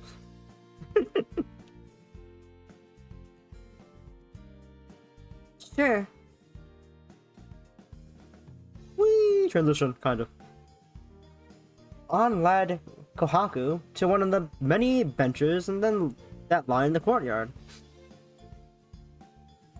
Ah. To Google we go.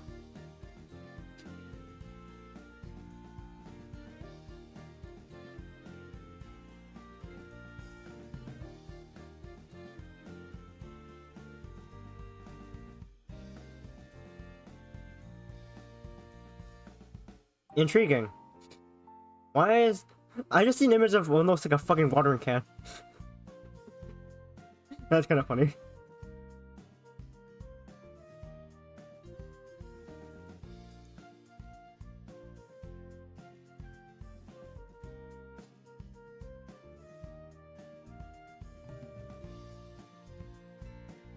Is brother ready? That's a relief. I didn't realize it until I sat down. My poor feet are killing me. On that trail along Kohaku's leg. Ayo? Ayo?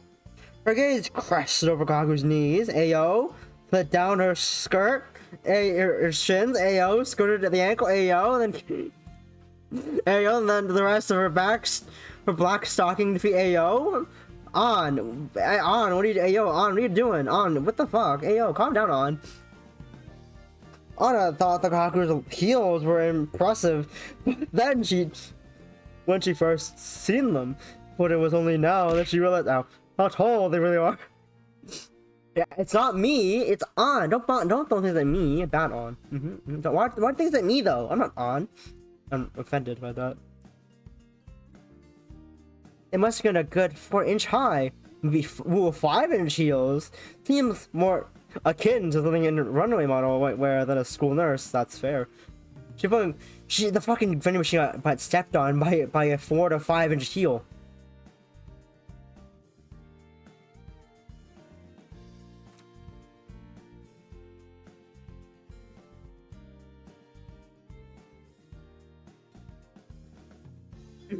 Anyways.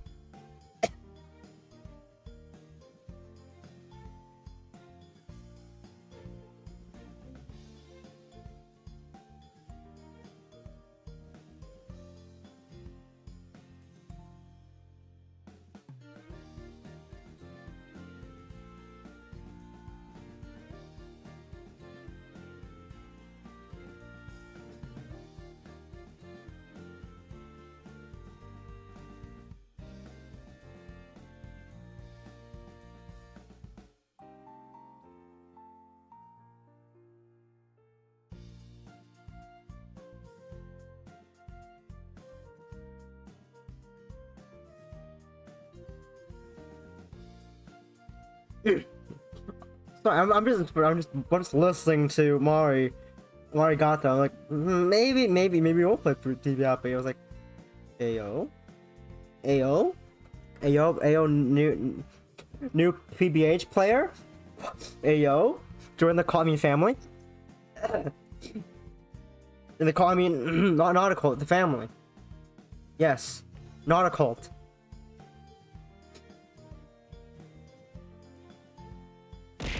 Ah! Root. Thanks for the Lebsians. Awesome.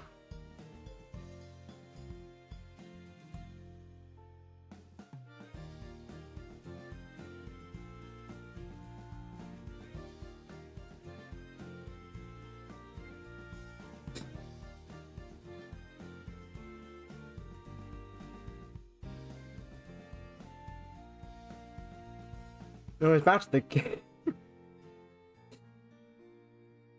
Those shoes don't look very sensible. They're not. No. But don't you think they look nice?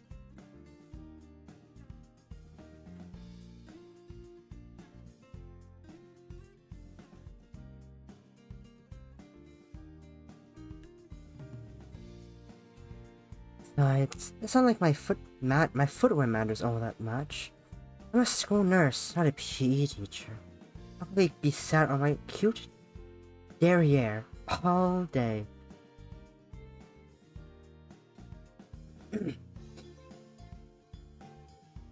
I didn't pass comment on Kohaku's derriere, cute or otherwise, but the remark registered all the same and she blushed. Kohaku noticing this, grinned, then nudged on in the side. Oh? Is something wrong, little missy?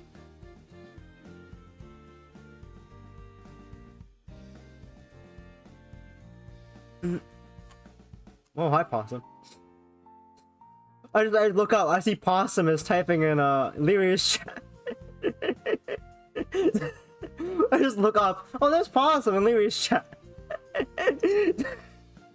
I'm just casually watching Leary still.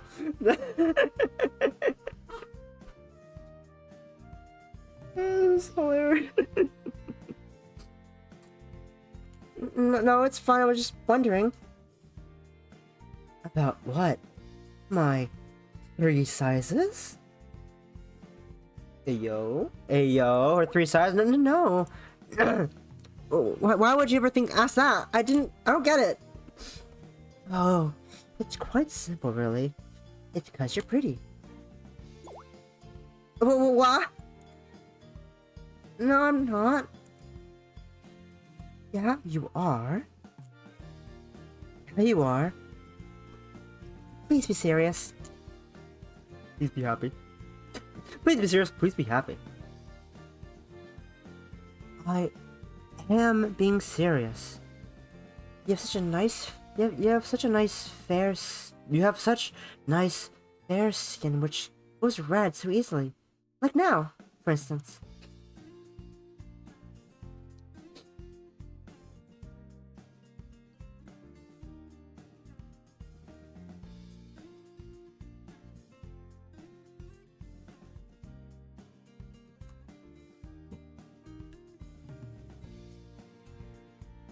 Oh no, we're ending stream already? No, that's so sad.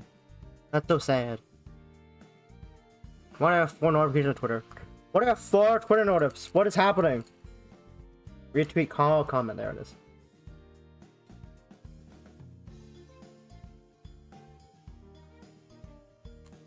Ow. Why? Who was that? Nothing. I heard things. Oh.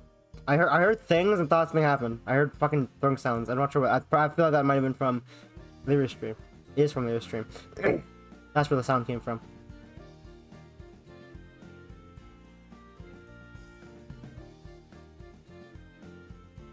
Anyways, back to the topic of me playing the game, which is the thing I keep distracting myself from because I'm looking at Lyric stream.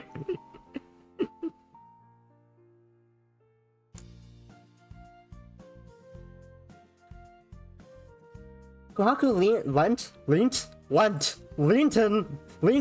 in. Is that the past tense of lean? Leaned? Huh. Never knew.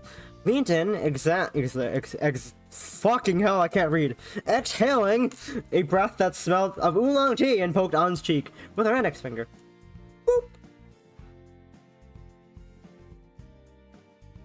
You look like a boiled octopus. It's adorable, Star. Are octopi adorable? Sure. They're squishy. They also have lots of legs. That means there's more to love. Ayo. Kohaku tentacle enjoyer? Ayo, tentacle enjoyer? Pog? Pog? Pog? Ayo, Pog?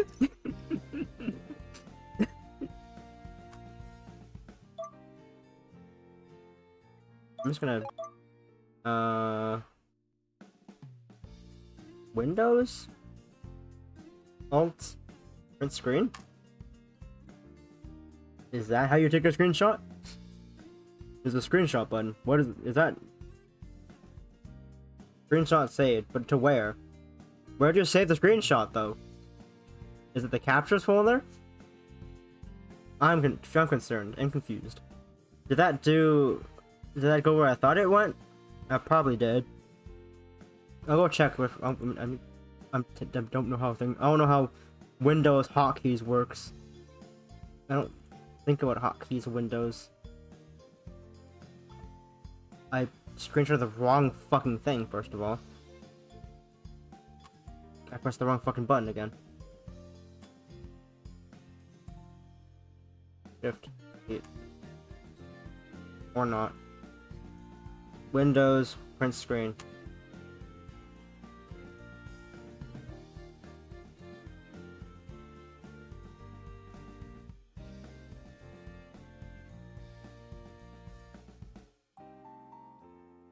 Things have moved. What has happened? Trying to figure out where screenshots are being saved is a fun little exercise.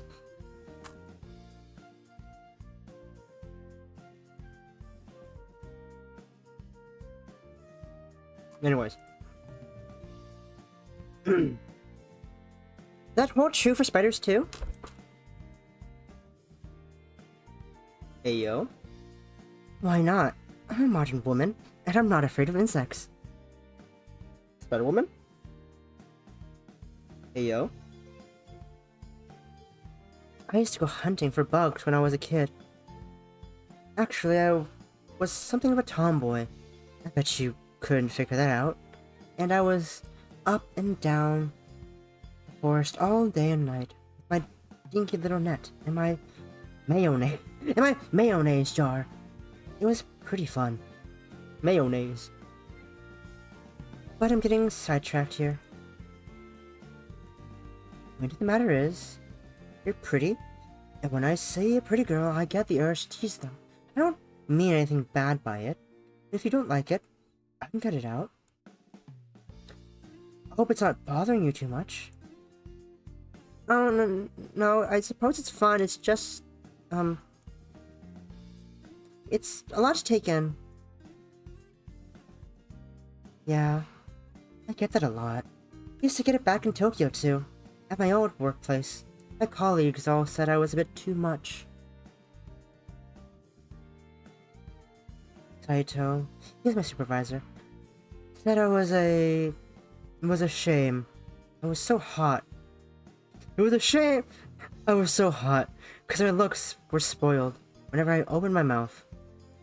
He said I had about as much charm as a telemarketer, which is funny since he had about as much charm as my drunken uncle.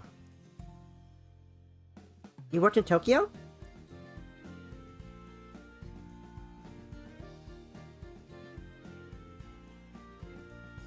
I did, yeah. I don't anymore. No, it's a long story.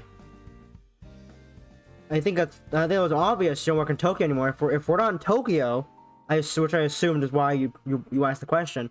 All of us don't work in Tokyo anymore. Kohaku. It's obvious you don't work in Tokyo anymore. Right, yeah, now you're working here. Are you working here? For the time being. It's just a year-long contract till Miss Shiokawa comes back. After that, I'll be out of here, and the venerable headmistress took great pain to specify that.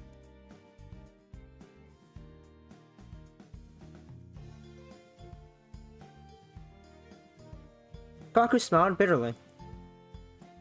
I can tell she doesn't like me. Made it abundantly clear in the interview. Not that I care, I don't like her as much either. What was the interview like? Uncomfortable. Kaku didn't elaborate, but she didn't need to. An could use her own experience to fill all the gaps. There was something else she was wondering about, though.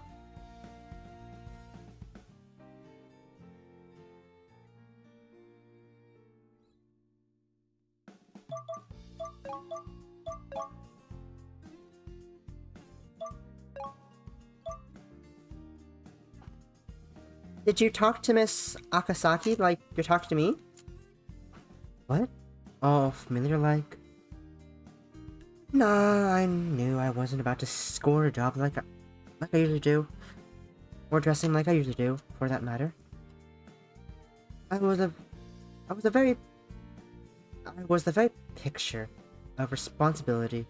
Why, I hardly even recognized myself when I looked at myself in the mirror.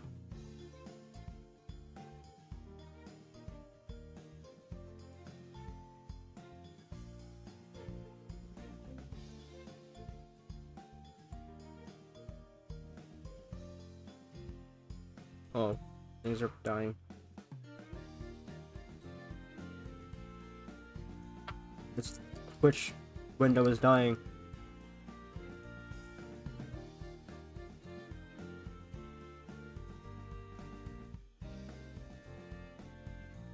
Not that.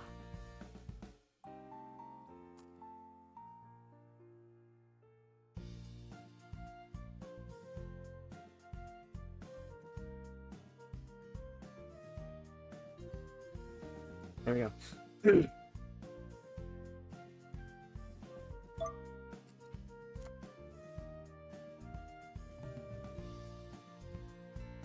Pop out, that's why.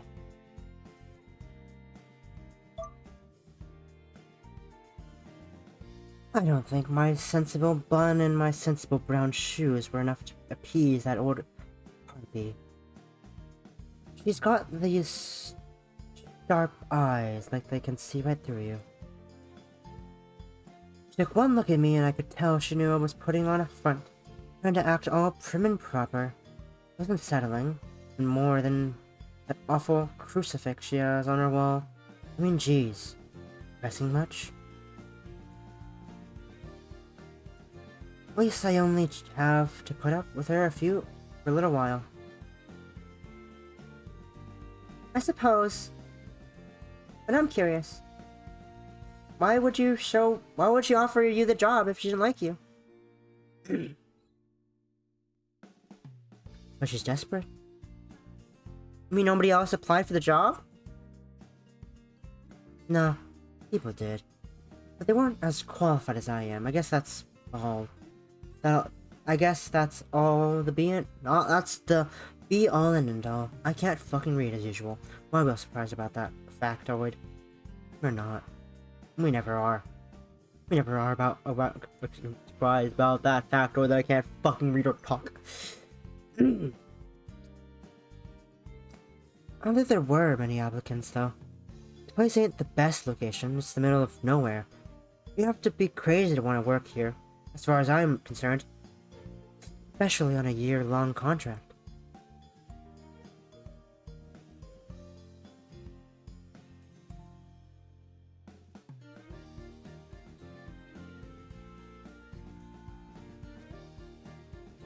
It's not a very attractive position, even if it pays... Well... It's not amazing. But it's not terrible, it's... so-so, I guess. But you still applied for the job. Uh-huh. Then... Hans browed furrow. Does that mean you're crazy? Who knows? Crazy? I was crazy once. They locked me in a room. A rubber room. A room with rats. Rats drive me crazy. Crazy. I was crazy once. They locked me in a room. A rubber room. A rubber room with rats. Rats drive me crazy. Crazy? I was crazy once. Who knows? Why is Freedom Mobile texting me about my data?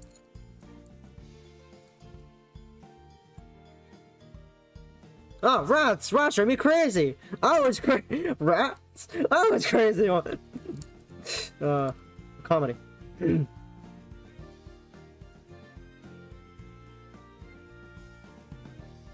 looking at Twitter for some reason. Just to get peek up Twitter for some fucking reason. Random looking at Twitter, I'm weird. Just look at the Twitter red stream. Yes, this is normal. Twitter. Yep. Yep.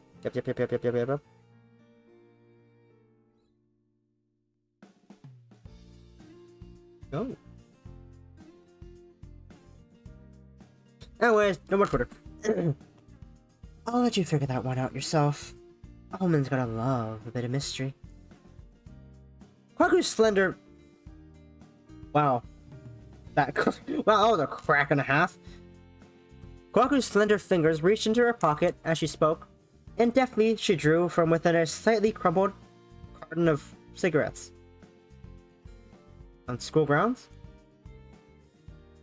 Plucking one cigarette free, Kohaku pinched it between her black lips. Then she searched for her lighter. All of us, she quickly, with the brisk motions of one who had fallen into habit. Anna never smoked herself, but she got the feeling from watching Kohaku. She must have been a dab hand at it. Dab hand.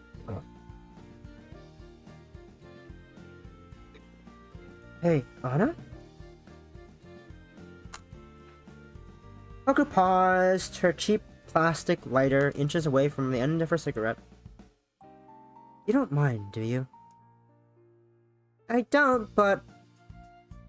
Well... Anna glanced... There...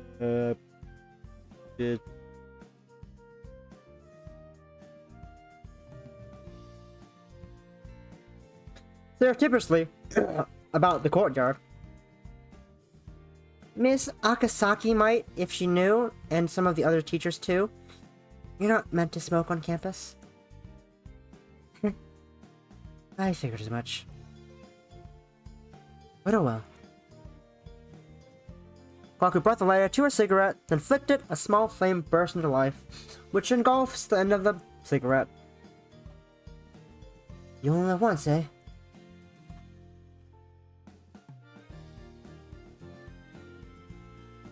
Kwaku smiled conspiratorially, then took a dab on her freshly lit cigarette.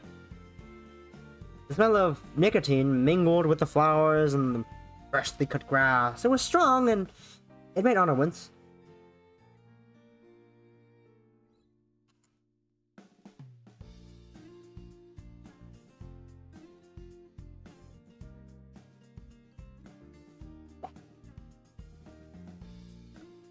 The smoke wouldn't linger on her clothes. Tamaki was sensitive. Tamaki. And strange smells could often set her off. Alongside food that tasted slimy and sometimes, but not always, the color yellow. Awkward, because my hair is yellow, says An in her head. Why hadn't she thought about Tamaki sooner? It should have been the first point of her priority list, but that had faded into non-existence. I don't think about anything else when she was with Kohaku. That's called being gay. That's just called being gay, and yeah.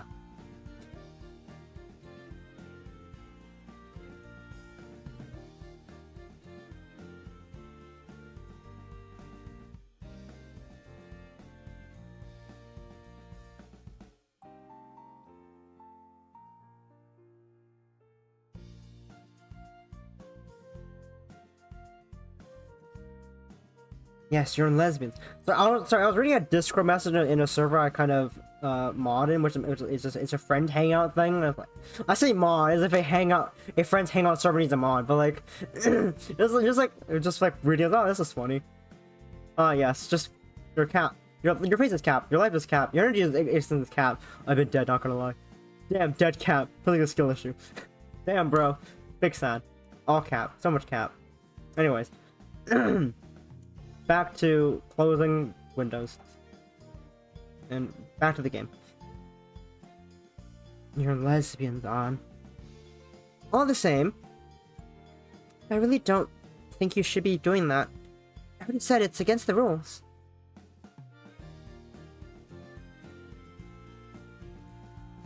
Don't worry. It'll be fine. What's the worst that could happen? I get fired? And then, what's the worst that could happen? I get fired? Then what? The school loses a fucking nurse day one? That's gonna fuck. That's unlikely. You can get fired? Oh, on my first day? Nah. If that old crow does see me, I'll tell her it was an honest mistake. How was I to know? Nobody told me. I told you! Yeah, but she doesn't need to know that. It's a secret between you and me, okay? Kaku grinned and An's face flushed accordingly. Because you're gay. So, now she was an accessory to two crimes. First, she had stood by while Kohaku had beaten up a vending machine. Now she was expected to cover her on and off. Cover for her on the off chance that she was busted over a nicotine addiction. It seems like a lot to ask a relative stranger. But strangely enough, An wasn't offended.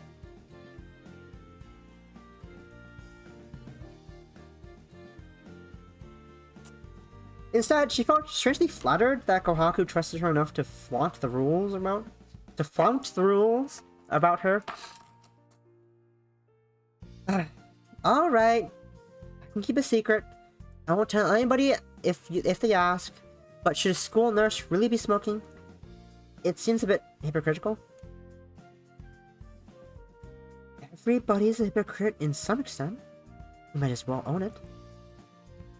I don't know if that's true. I do. Take it from me. I've lived longer than you have, and I know what people are capable of. There's a lot of petty bastards out there. How long have you lived exactly? You're fishing for my age? Don't you know who that is? What? I'm sorry, I didn't mean... Ami had to stammer an apology, but she was cut off by a peal of laughter. Sorry, Alan. I wasn't being serious. I just wanted to see how you'd react. So you were teasing me again? Maybe. My bad. I don't really mind telling my age. I'm not all precious about it. Like some people, and besides, I'm not that old. I'm 27. Now it's your turn. Oh, I'm 19. Is that so? I'll be 20 in a couple of months.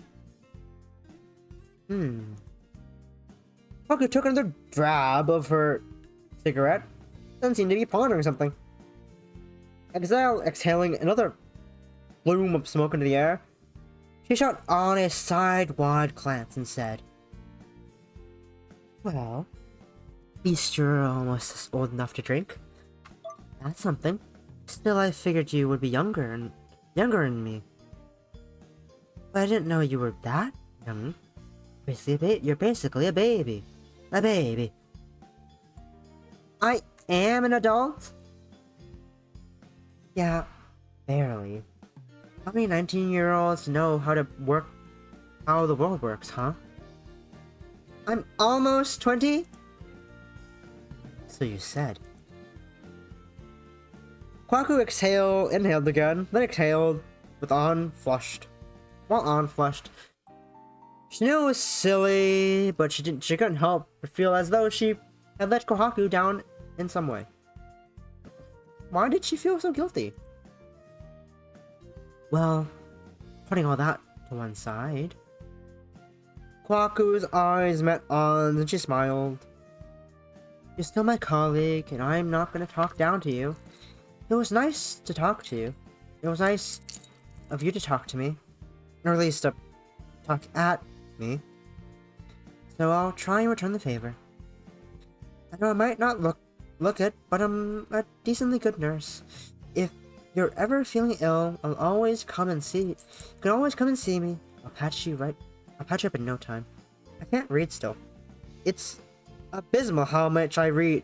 It's amazing how much I can't read, yet I spend so much time reading visual novels. And I voluntarily choose to play visual novels, even though how badly I read is existing.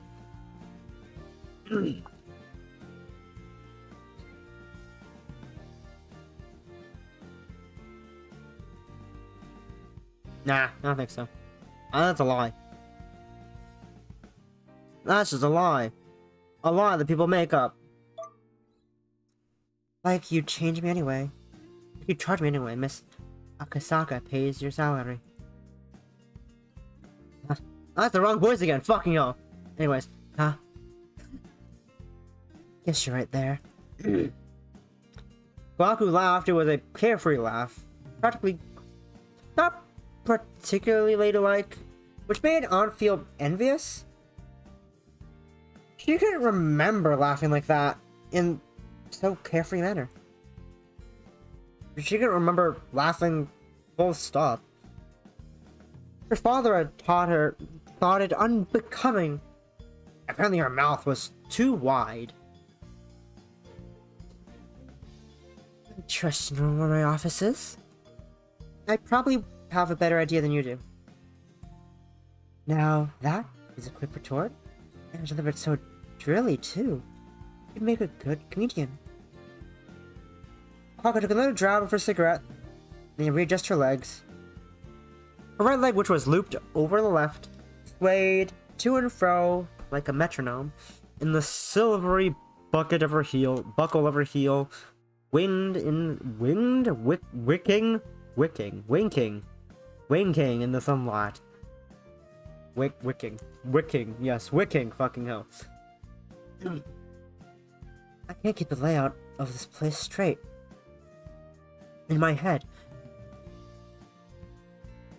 in my head worth a damn. I keep getting lost.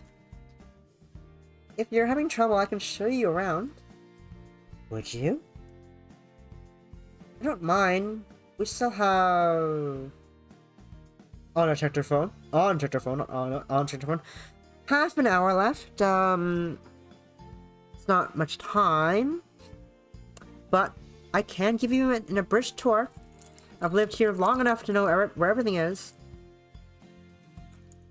Oh, I need to go dehydrate real quick. Page of saves. Oh, I need to quickly go dehydrate. Be right back.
There is only half an hour left in the lunch break, Bolivia, and I leave. Is that a problem?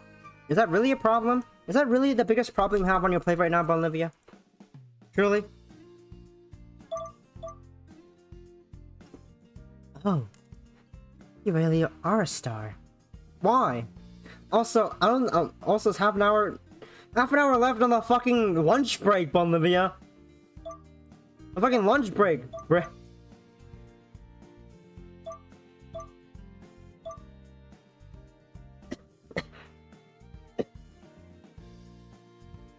Oh, you really are a star. Guaku stubbed the cigarette out on the armrest of the bench, then affixed on with a bright smile. Affixed. Interesting. I'm good at a whole bunch of things, you know. I don't have a medical degree for nothing, but directions are a whole other matter. It's embarrassing how lost I got when I had to drive the godforsaken school for my job interview. I was afraid I was gonna get stuck in the mountains, and I'd have to become a hermit. It sounds like you had quite the adventure. But I'm glad you're here now. Me too. It was worth it, meeting a sweetheart like you. Sweetheart? Yeah, you're real sweet. You've got a big heart, so that makes you a sweetheart.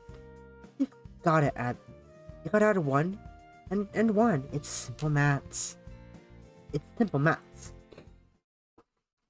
He is so gay. So you say, but I'm not that special, I'm just... Anna! Oh, Anna, there you are! Anna? I keep saying Anna out of pure instinct that doesn't exist. Startled, surprised, not startled.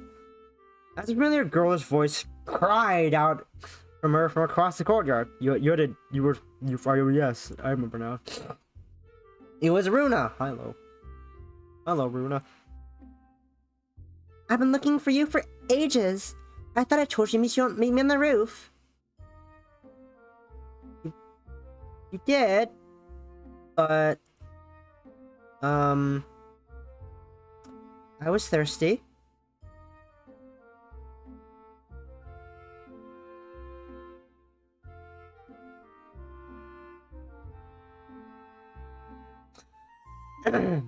She was thirsty.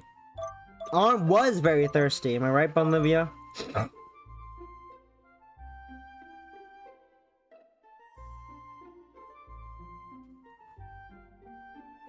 Aunt indicated to the unopened bottle of oolong unopened in her hand, which was now lukewarm thanks to...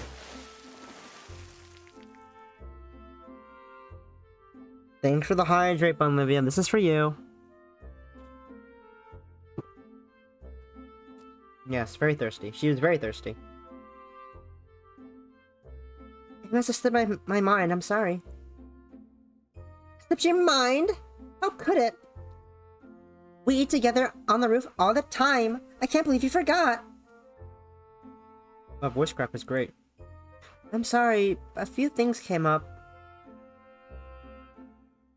A few things, huh? Bruno glanced at Kohaku, then pouted. You mean her? Her does have a name, you know. I told you it earlier, during the assembly. I'm Asaba Kohaku. But since you're still a fetus, that'll be Miss Asaba to you. A fetus? I am not! I'm 17! Do you hear that? I'm a beautiful flower in the prime of my youth. Are you a dancing queen? Young and sweet? Only 17? I mean, you can dance. You're gonna have the time of your life.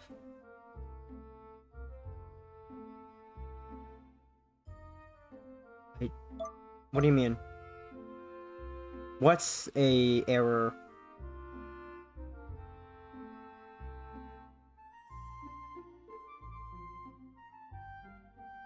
What's the what do you think? What do you think the error is? Fetus? No. I think that's no. I don't think that's an error. Unless it's spelled incorrectly, then. Why would it be? Why would you think it'd be an error? Have you ever heard that term before? Calling a young kid a fetus when you're an adult? I've heard that many times. Not said to me, but in general.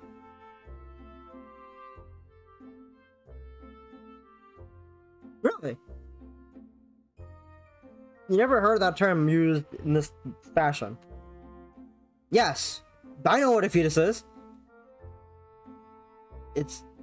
You never heard that term. Huh.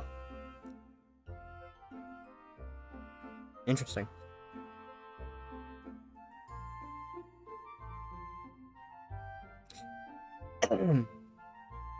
Youth. Being the operative word, yes. Those pigtails of yours are quite something. There's nothing wrong with my hair. It's fashionable, not. It's fashionable, not, I figure. It's fashionable, not. I figure. Oh! That colon and then combo confused the fuck out of me. It's fashionable. Not, I figure, that you'd know anything about it. What's with that all black makeup anyway? Are you supposed to be the Grim Reaper? I'm your school nurse, motherfucker. I did work in a hospital over in Tokyo for a while. I've seen my fair share of death. Was that an impacted colon? Was that a semicolon? Not a colon.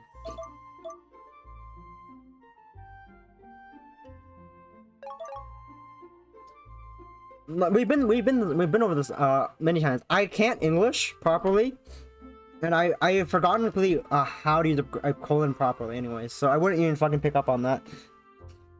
I literally read one word at a time. I don't skim over things then start reading. Ew. Why are you sitting with this woman on? You don't know her, do you? We were getting to know one another until you were interrupted, Miss Spitfire. Well, cut it out. As An's best friend, I can't support this. You're just making her uncomfortable. Can't you see that? I wouldn't be so sure about that. She looks happy enough from where I'm sitting.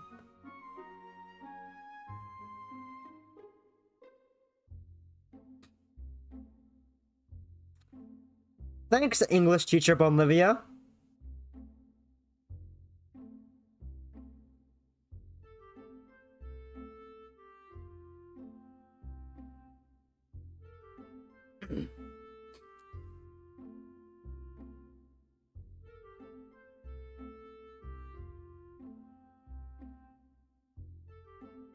You're only saying that because you don't know her like I do. An's a real nice person. She can't say no to anybody if you ask her to do anything. She'll just go along with it, because she can't help herself. That doesn't mean anything, though. I don't think she really wants to spend time with you. Why would she, when she has me? Why, indeed. It's a mystery.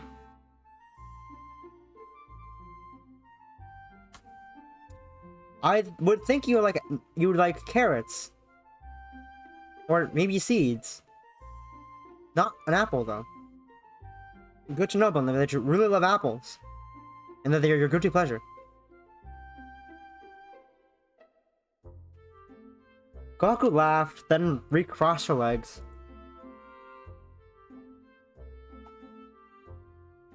Well, do you like carrots and seeds, Bonlivia? That's the question. Huh? I have sense enough, though, to know when I'm not wanted. I'd hate to come between the pair of you, so I'll skedaddle if it'll make you happy. Yes, it would make me happy. It would make me very happy indeed. Now come on, let's go. I would, but...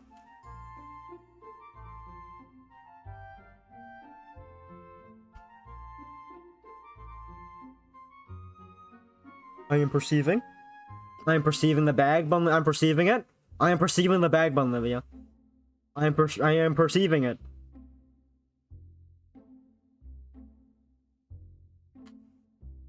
I would, but what? Well, on glance between Runa and Kohaku, feeling quite helpless. The atmosphere was remarkably tense despite the pink blossoms which fell through the air. Ah, pink cherry blossoms in a school setting. Does that remind you of anything, Bonlivia?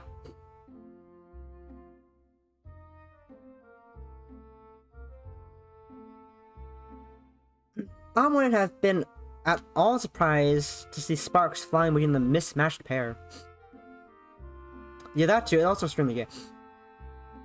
I guess you wouldn't know that it was a school setting of the thing, anyways. It doesn't really showcase the school. Just the front yard with cherry blossoms. And then it cuts to a cafe after. So I guess that makes sense. Why you wouldn't know what that's a school. Never mind. Ignore that. Ignore that question then. They really did seem to hate one another, or at least, the very least, Runa seemed to hate Kohaku. Oh dear. I was supposed to show Miss Asaba, I mean, around the school. I did offer. And that was very nice of you, but lunchtime is almost over. You better use the last half hour to sit and eat with me, wouldn't you? That would be great as well.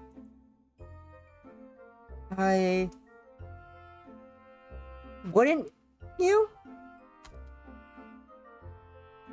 Bruno's lower lip trembled. You did promise. Anna didn't remember making any promises, but she knew she wouldn't argue the point. If Bruna insisted. Not if Bruna insisted. Alright then, I suppose I'll eat with you. I am a bit peckish. Good, I knew it. Now come on. Bruna started to drag Anna away, and as she did, Kohaku's lilted voice called out to them from across the courtyard. Now play nice. Now play nicely, you two. Don't drag poor Anna around too much. I wouldn't want you to hurt my esteemed colleague. Pretty gay. Anna was my friend before she was your colleague, and as if I would, Runa turned her snub nose up in the air, then gripped Anna's wrist all the more tightly. Her nails dug into Anna's skin, and Anna winced. Not that Runa had been doing it on purpose. She wasn't a malice person, just a stubborn one, but it still hurt.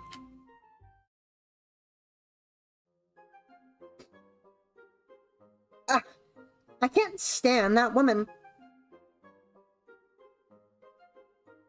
Yep, the yandere vibes. Yandere vibes, indeed. That doesn't seem fair. You hardly know her. I don't need to know her. All I know is I don't like her. She's so arrogant, and she's rude too. You're rude as well, Runa. Anna has half a mind to retort with a wry, surely it takes one to know one, but she decided, for the time being, to keep it quiet. Yes, Anna. I keep saying Anna for some fucking reason. Hot meat kettle. Hot meat kettle. Funny enough, the kettle is wearing all black.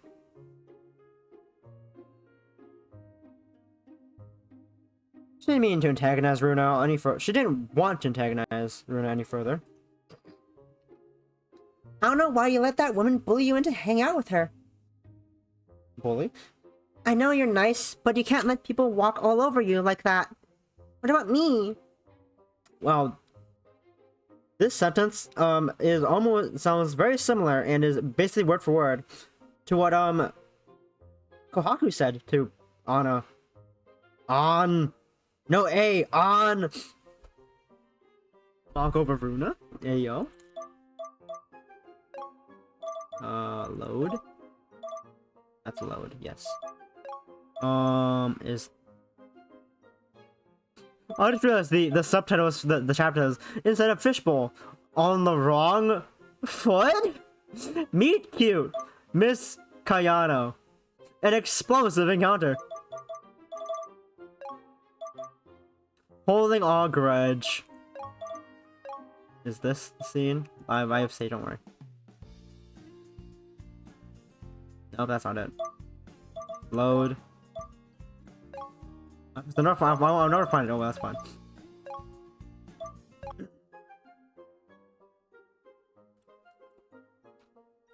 What about you? We were meant to be spending time together, duh! Oh, yes. On watched Runa placidly as Runa stabbed a straw through her carton of tomato juice.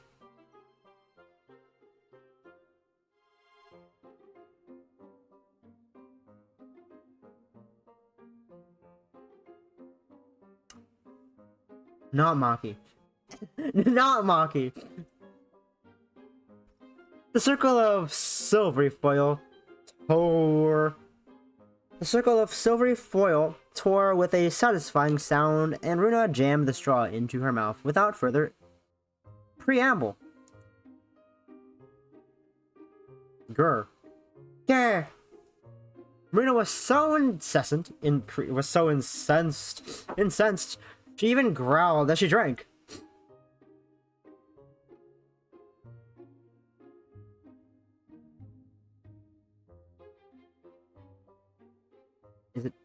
Is it Anne?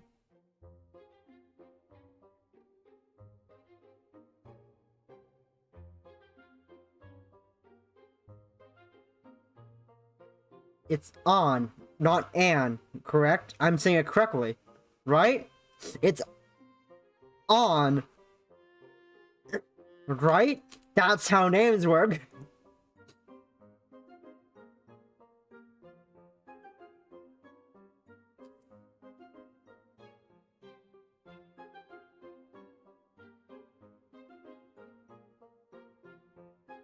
It literally is almost on Takamaki. On Takamaki, yep. On Takamaki. It's great. Then she set the carton back down, which was now disfigured from her how tightly she'd been squeezing it. How fucking quickly did she just murder that carton of tomato juice? Just thinking about her makes me mad. Maybe you should try and calm down? We're supposed to be eating lunch. That's right, we are supposed to be eating lunch, and we would have gotten around to it much sooner if it wasn't for her. A warm breeze blew, disturbing Runa's long hair. The ribbon swaying as did her skirt. 10 minutes had passed since An and Runa had parted ways with Kohaku. Now the pair were alone, situated away from the rest of the student body on St. Cecilia's roof. The roof of St. Cecilia's main building was flat enough to sit upon and stand upon, or, as a few of the teachers did, between class smoke upon. I was concerned about where we're going to go with that. It's flat enough to stand, sit, and jump.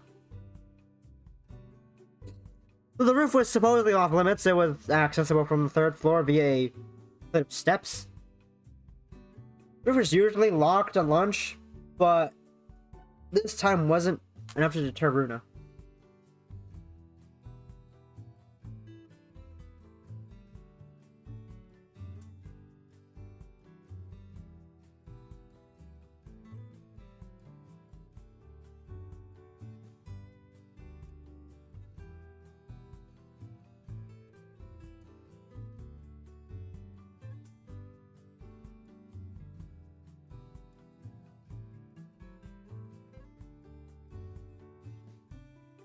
I muted. How long? I'm dumb. Oh well. This was to be Runa's 3rd year of breaking and entering. I thought it said breaking and entering with. I thought it was bleaking? What the fuck is bleaking? Breaking and entering, and she hadn't been caught in the act yet. Well, technically you caught her.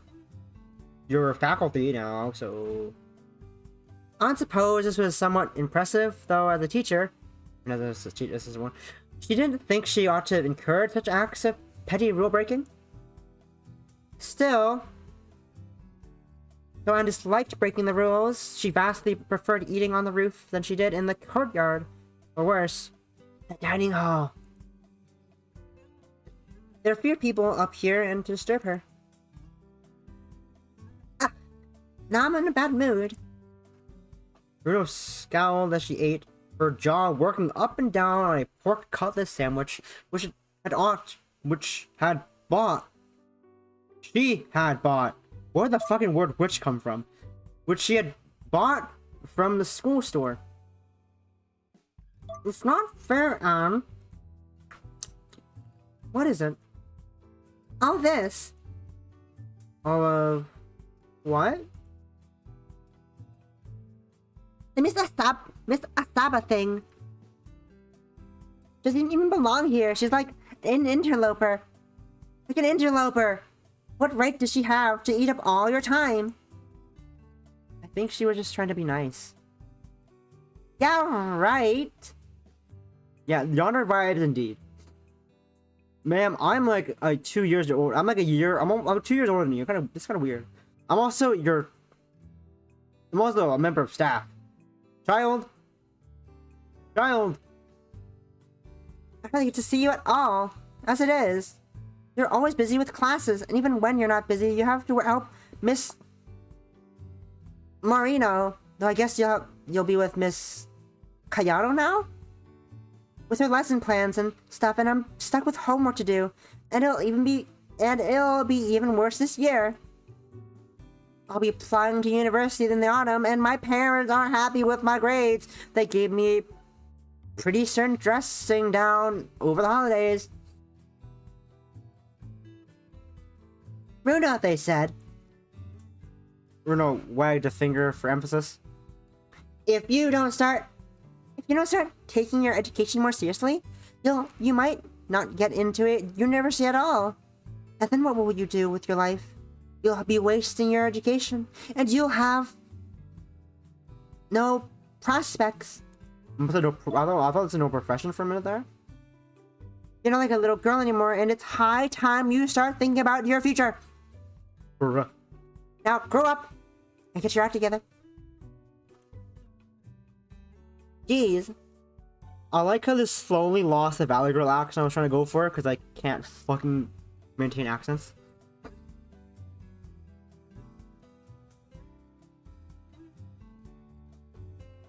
I did, and that was to go into game development. Then I now dropped that, and I'm run nowhere.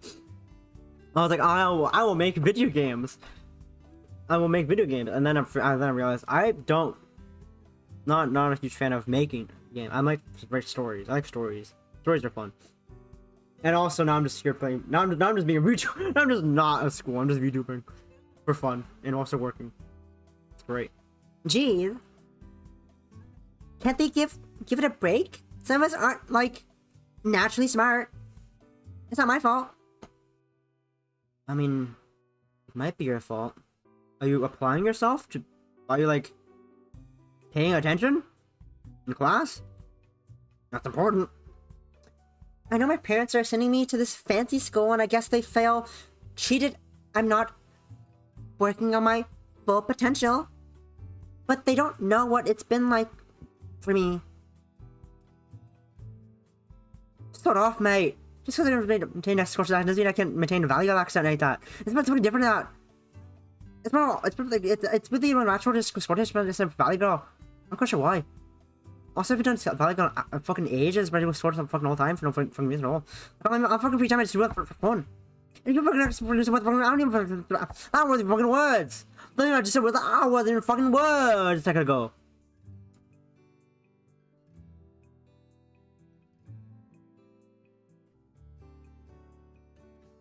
I am trying hard, but can't change the truth. I'm just not cut out for academics.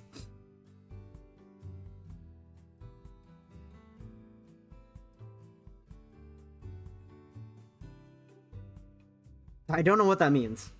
I don't know. At my age, you think I know a lot more about random things like this, but I don't know fucking jack.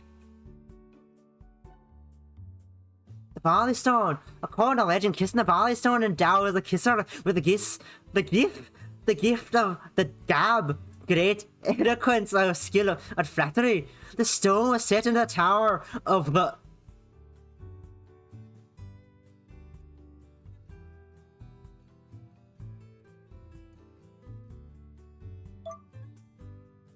That does sound difficult. Tell me about it. It's the pits. I wish they stopped nagging me. Can't they just like me for who I am? That sounds kind of gay. That sounds kind of in the closet. I guess that'd be too much to ask for, though. Runa. You're not blonde enough for that, Runa. You're not blonde enough for that, Runa. Anna frowned. Anna, for fuck's sake, Anna frowned. She never had parents attentive enough to lecture her, so she found it hard to relate to Runa's woes, but she still tried. It was her duty as Runa's friend. And also her teacher? Kind of? I don't know. Yeah, I'll remember. If you're having trouble, you can always talk to me. I don't mind listening. I could help you with your studies too if you really need it. Thanks, but no thanks. I'd rather not study more. Specifically not when I'm with you. I appreciate the sentiment though. You're way nicer to me than my parents are. They're nicer and most. You're nicer than most of my classmates too, and Miss O'Hara. I haven't done a Valley Girl accent since I stopped playing Monster Prom. I think because I used to give Pollygeist that voice. Also, I think I have a sore throat, which is not helping this. Also, I need to go blow my nose real quick.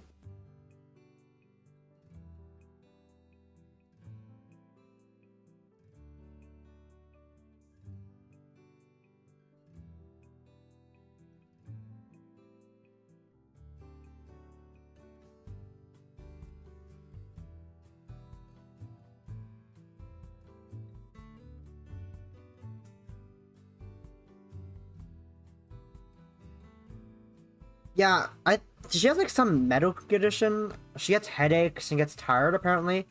We didn't heard much about it. I kind of forgot about that.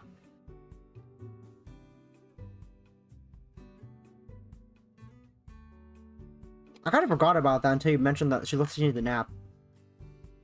I really forgot about that condition she apparently has. We haven't gone into it. Anemia. Yeah, anemia and something else confused.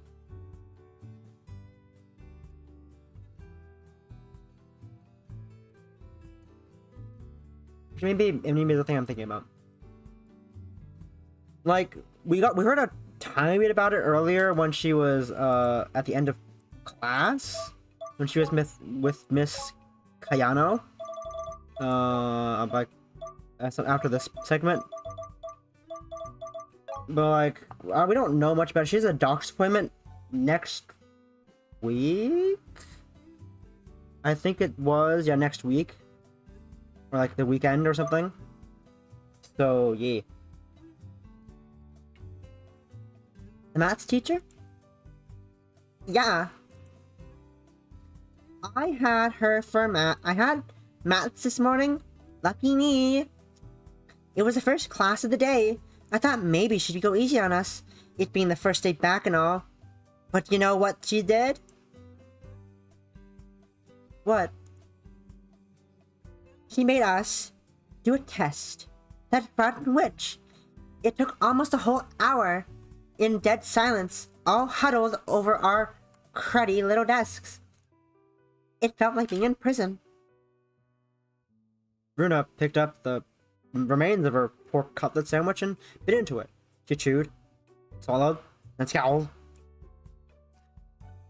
Sometimes I can't stand this place.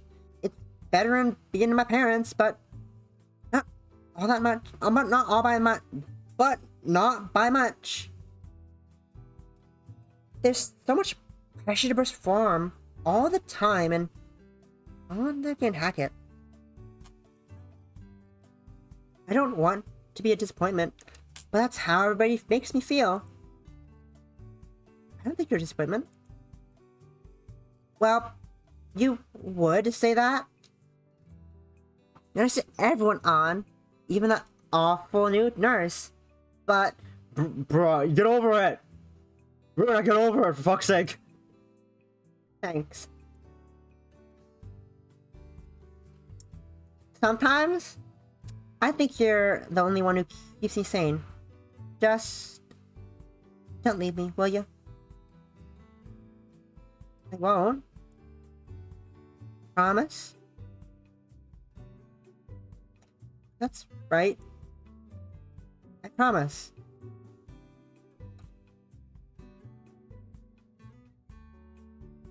Nah, I don't, this doesn't feel like it's gonna go in a great direction. This doesn't feel like it's gonna go anywhere good. The first week of the new school term trickled by, and the weekend soon arrived with it.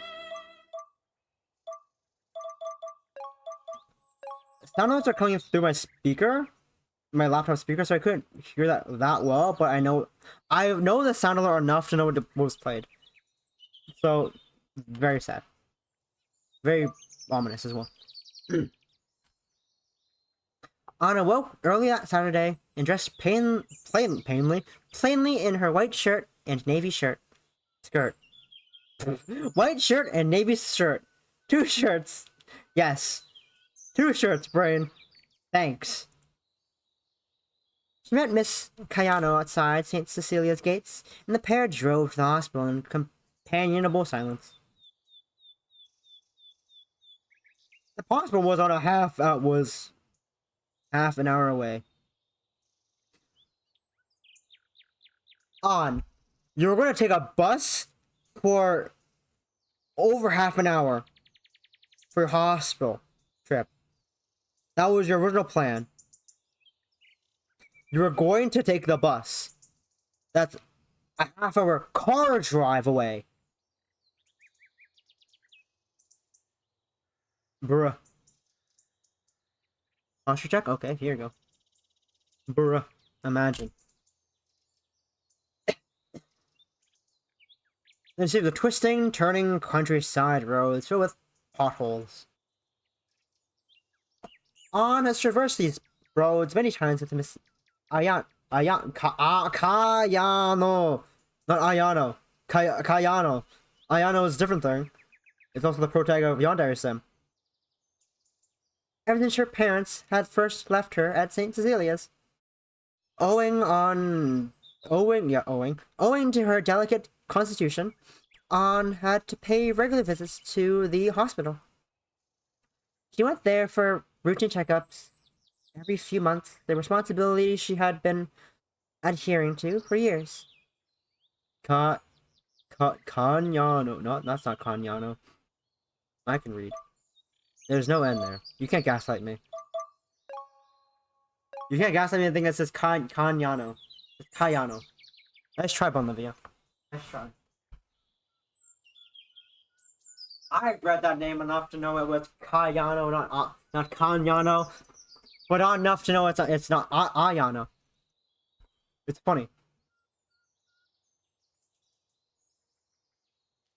As such, Anne had intimately,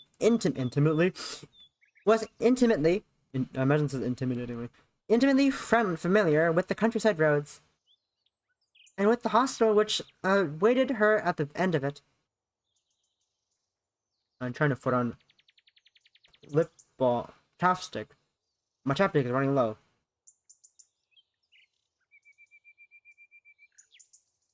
Not Kanye. It's not Kanye, Possum.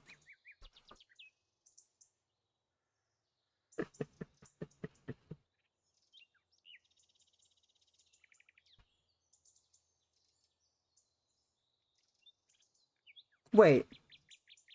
If Kohaku worked at a hospital in Tokyo, does that mean she could technically do these hospital checkups for on as well instead of trying to drive half an hour? Right? That sounds logical. Right? I'm not crazy. I'm not locked in a room with rats. The hospital was a white square-shaped building with a sleek modern design. Its exterior was studded with windows which shone in the springtime sun. Miss Kayano parked the car, then accompanied on inside. The sliding doors slid open with a whir, admitting the pair entry. Anne spoke to the woman at the reception desk and took a seat in the waiting room alongside Miss Kayano.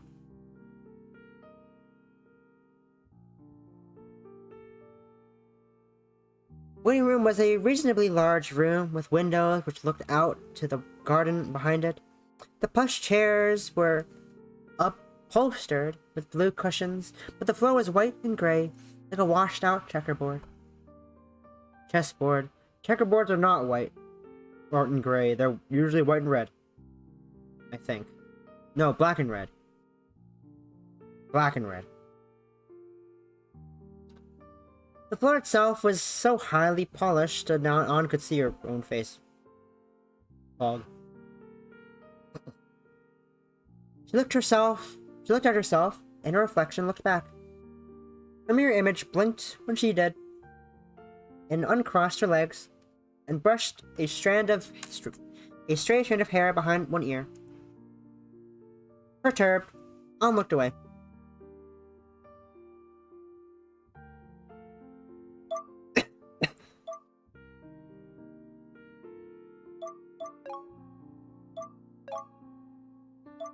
Why are you wearing what appears to be a sailor suit?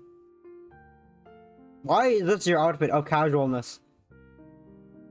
I guess you don't own anything else, which makes sense, but still. I could hear the flipping of pages as her fellow patients thumbed through paperbacks and the scrape of chair leg against the shiny lino floor. One elderly woman sitting opposite Anne was knitting something. Anne wasn't sure what it was, a pair of mittens, maybe? That's not a navy shirt and white skirt.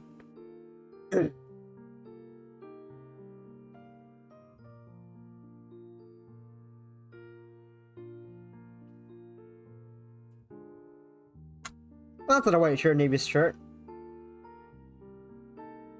Her needles winked in the sunlight. The wool, bright carmine, snaking out of her handbag like entrails. When Anne inhaled, she could smell antiseptic and coffee. It was a thoroughly unpleasant aroma. Uncomfortably, Anne shifted in her seat. Her stomach was churning. Fatefully, Anne glanced at the clock. Her appointment was in 10 minutes.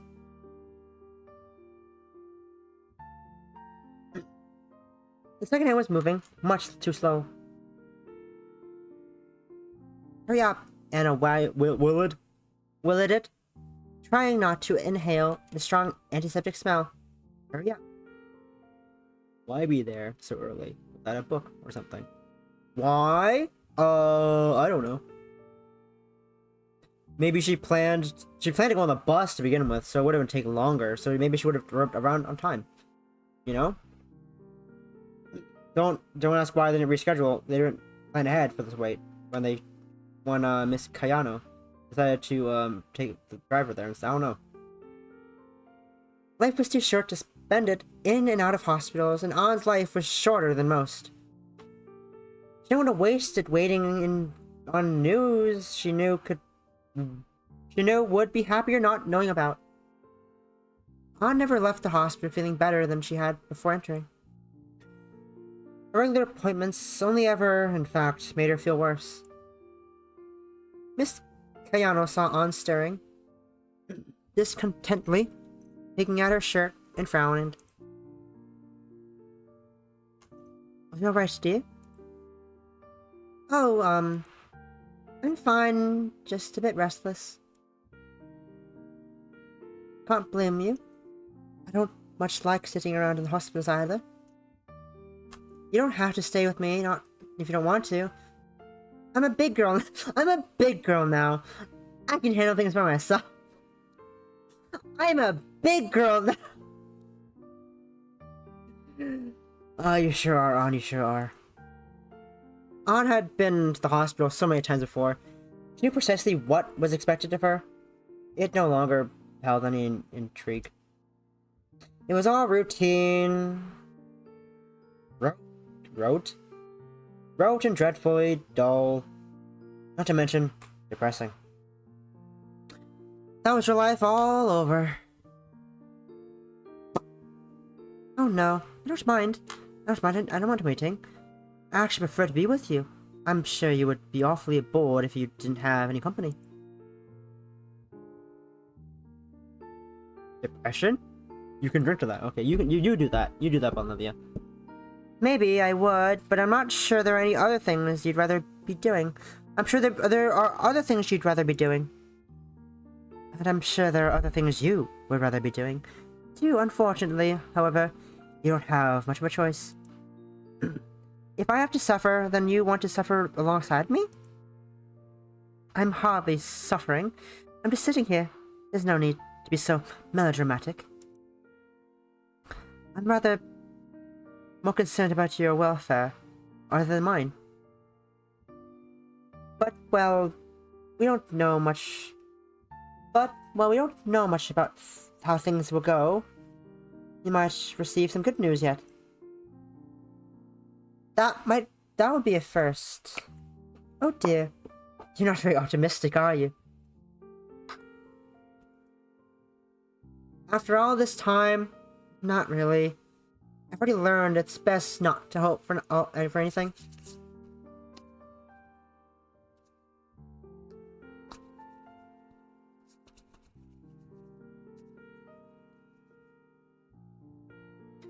You don't want to be disappointed. That's about the gist of it. You poor dear. It's supposed to be hard on you. It was when I was younger. I think I've gotten used to it, though. It's been years. Yes, I suppose it has. Miss Kayano's expression clouded over. Any illness is unfortunate for anybody to come to terms with, particularly a person so young. But please, do your best to hang in there. No matter how you might feel, you aren't alone. I know, I appreciate everything you've done for me. You needn't have, but you did all the same. Thank you. Don't thank me, dear. I'm not helping you out of any sense of obligation. I'm doing it because I want to. I'm very fond of you, you know. Anna knew. Miss Kayano made it quite apparent. Ann still wasn't sure why Miss Kayano had taken such a shine to her, but she supposed it would be boorish to question her. She didn't want to be rude. So, Ann, has anything interesting happened this last week? Interesting? Ann's brow furrowed. The first thing her mind jumped to was Miss Asaba. Nope. Kohaku. She was certainly interesting, with her pierced ears and high heels. Ann was still stunned with such a woman had taken an interest in her. The conversation they had in the school's courtyard didn't feel quite real. It seemed, instead, more like something from a dream. That's pretty gay. Kind of hella gay for a nurse. Oh, you know, that's quite good. I'm quite happy for you. Really? Yes, quite so. Ann hadn't spoken to Kohaku since, however. She was fast beginning to wonder whether she had been dreaming. Why would Kohaku go out of her way to speak to her? It didn't make any sense. Ann, is something the matter? Oh, no. I, don't think anything has happened. No. Nothing at all? On Sugarhead. Really? It's a new school term. So I thought you might have made a new start. Have you made any friends? Any new friends? Question mark, poke jump. Ew. New friends for slaps?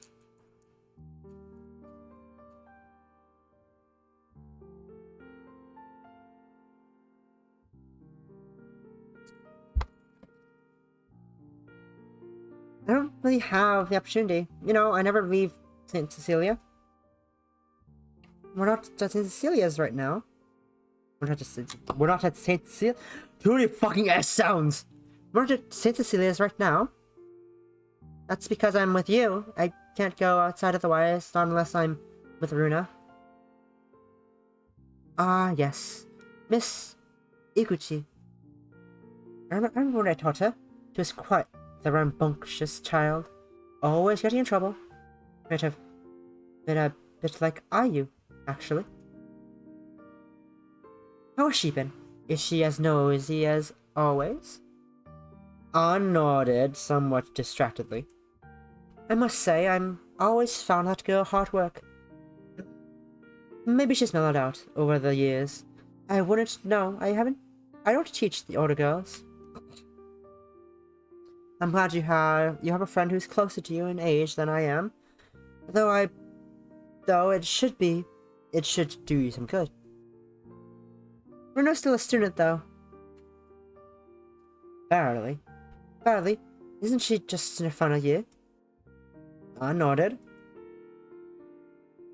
She isn't that much younger than I am, but I still worry that it's inappropriate. Oh, I wouldn't be overly concerned about that, not if I were you. Miss Iguchi might be a student, but you're not your student. You're not marking any of her essays. I suppose so. What about the new nurse? Do you have any opinions on her? Why would you ask about her? Well, why not? She's the newest addition to our staff, and she made quite the impression during our first assembly batch. She seems like quite the character.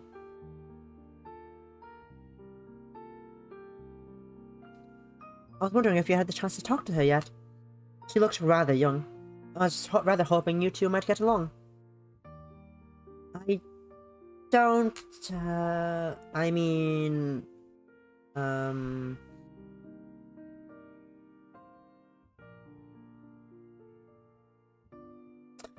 mean to stutter, her eyes downcast. Wasn't sure what to say about Kohaku, large because she herself didn't know how she felt about her. She was spared the trouble of entangling her own thoughts about her, however, by an intrusive voice. Miss Clements? Dr. Hashimoto will see you now. Oh, right. Ann got to her feet so hurriedly that she almost tripped. Miss Kayano reached to study her in an upsy-daisy, which made Ann's face turn brighter still. Why did talking about Miss Asaba make her feel so ill at ease? It was a mystery. A gay mystery.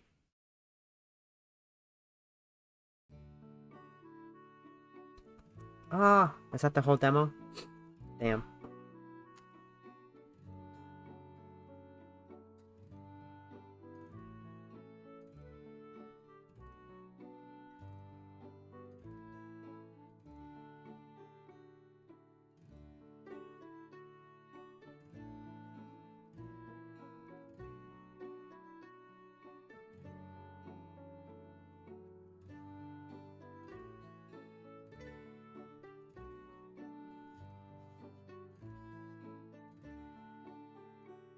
Why is Nick sitting in Valorant?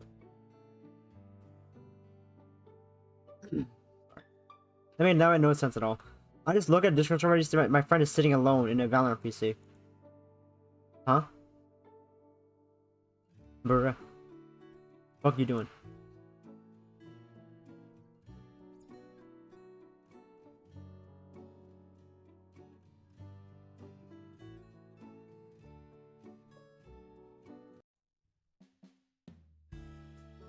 Why is it so locked? Why is it option so locked? How do I unlock this op? It's probably gallery that doesn't exist yet. Actually, that makes more sense. Actually, it's the gallery option that doesn't exist yet for just the demo.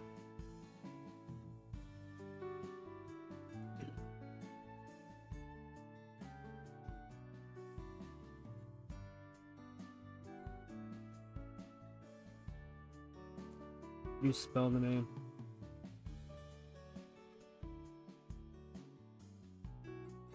Thanks, stream mode, for not making be able to read the person's name properly. It's great. Scroll up. There it is.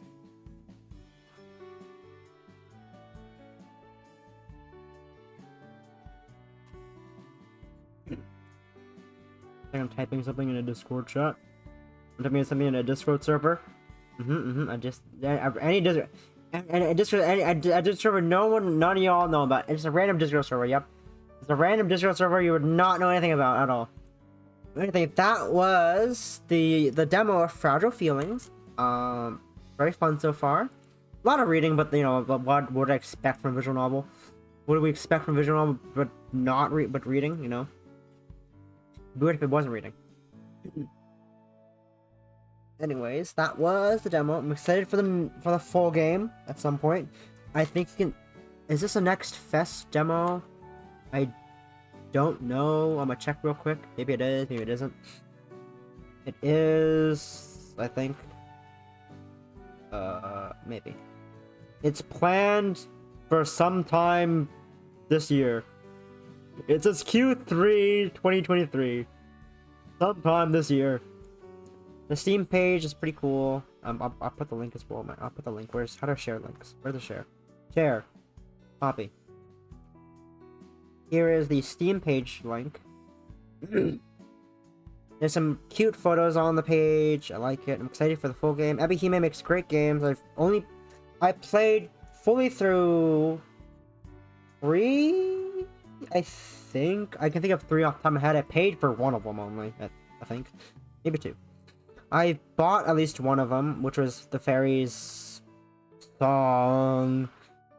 I keep being unsure if it's Fairies Song or Fairies Secret because they're both games in the same continuity and all that jazz. One is a prequel, one's a sequel to the other one. Yeah, this is the same person who made it. It's so lonely here. You know the Yandere one. New Studio Along game. What do you mean? What are you talking about? There's so many else. What you on about now? I think nothing's out. Nothing new has come out yet, as far as I'm aware.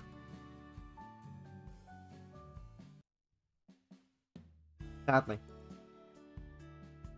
Sadly, nothing new has come out yet, and I'm sad. I want more.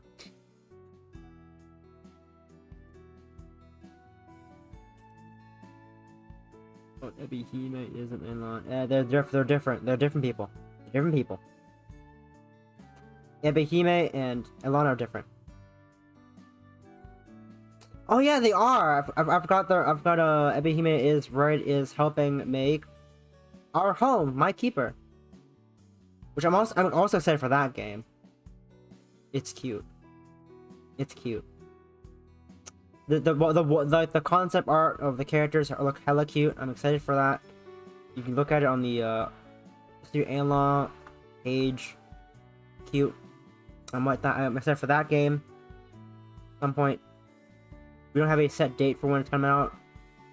Well, with other ones, like we don't know when Lock and Key's coming out soon. I'm excited for that one as well. The Magical Girl one.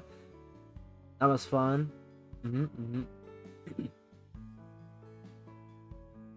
But yeah, okay, let's see. But with that done, we should probably go do our squat.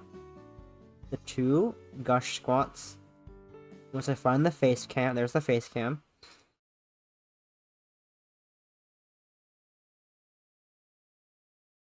Black. Lock and key. Black? Lock and key. Yes. Lack. That's quite that's a fun term. I realized. I'm not angry. I'm just VC face. Yeah, VC face really saying I have a wrestling bitch face. I don't know how I feel about that. I don't know how I feel about having RBF. Let's back up. Reset position. The HUD. We got 2 gush squats. That's not one. That's me leaning. We got, alright, 2 squats. 1 and 2. There we go. Sitting back down in my chair. Reset camera. Reset position.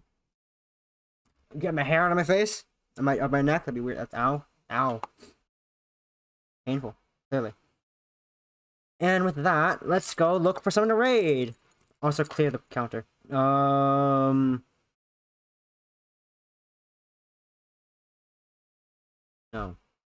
No. Yes. I'm trying to remember what fucking keybinds are. It's great. It's like, what's the keybind? This is the keybind? No, that's not the keybind. That's Smash Bros. Outlast Trials. Ori. Let's see. Espanol. I don't speak Espanol. Sadly. No Espanol for me.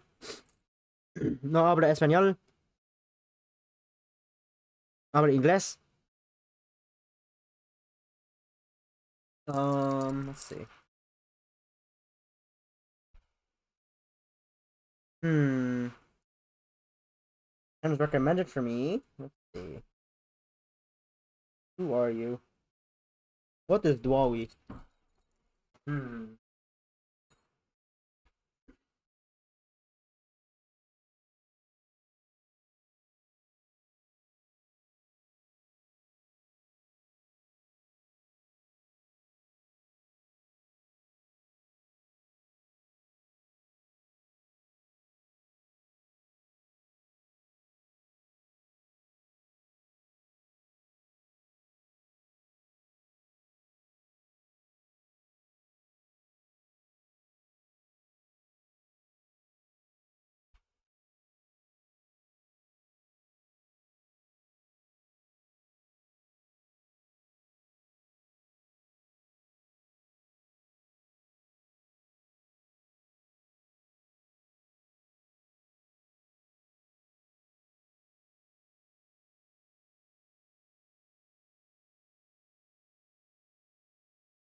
Let's see. I love the process of trying to find them on a raid. It's always it's always the best part of this. Looking everywhere. See anyone who be gaming. Who be gaming right now? Gotta go look for who be gaming. Who do be gaming? You know? Let's see. Who be gaming? Who do be gaming? Let's see. Anyone I know who be gaming? Who are you? I don't think I know you. That's me. That's my friend still sitting alone in a VC playing Valorant. Kind of cringe.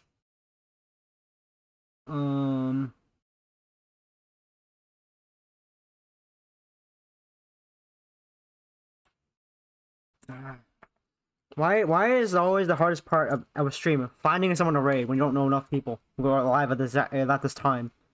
Like literally, no one I know is live at the ungodly hour of 6:30 p.m. It's hella ungodly.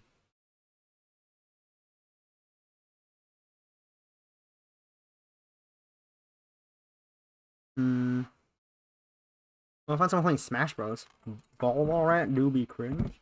No, I play Valorant sometimes. I play it sometimes. It's just him sitting alone. It's just him sitting alone in a VC playing Valorant. It's so sad. I think I found someone. They're playing Smash Bros. Smash Bros. The Wii U. Not Ultimate. Playing for the Wii U. Which is an interesting choice. Play the Wii U version and not the Ultimate. You know? It's interesting. Don't know why.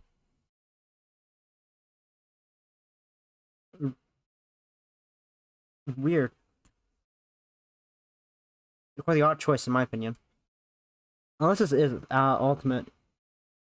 This might be Ultimate. I can't tell. I think this is Wii U. It is Wii U.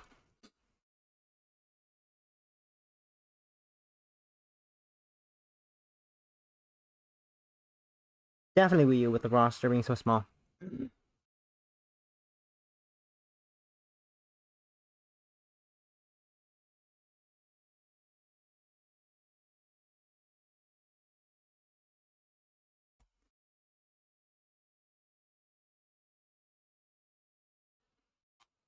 Anyways, thank you all for hanging. Hope y'all enjoyed this epic Sunday, and hope y'all enjoying Yuri Day in general. And I'll see you guys probably tomorrow for Tears of the Kingdom. I'm not sure. We'll see how I'm feeling. If I'm bored enough, I might. If I'm bored enough, I might go do it. I don't know. We'll see. I have no promises. No promises. We'll see. Bye bye. Thanks for hanging.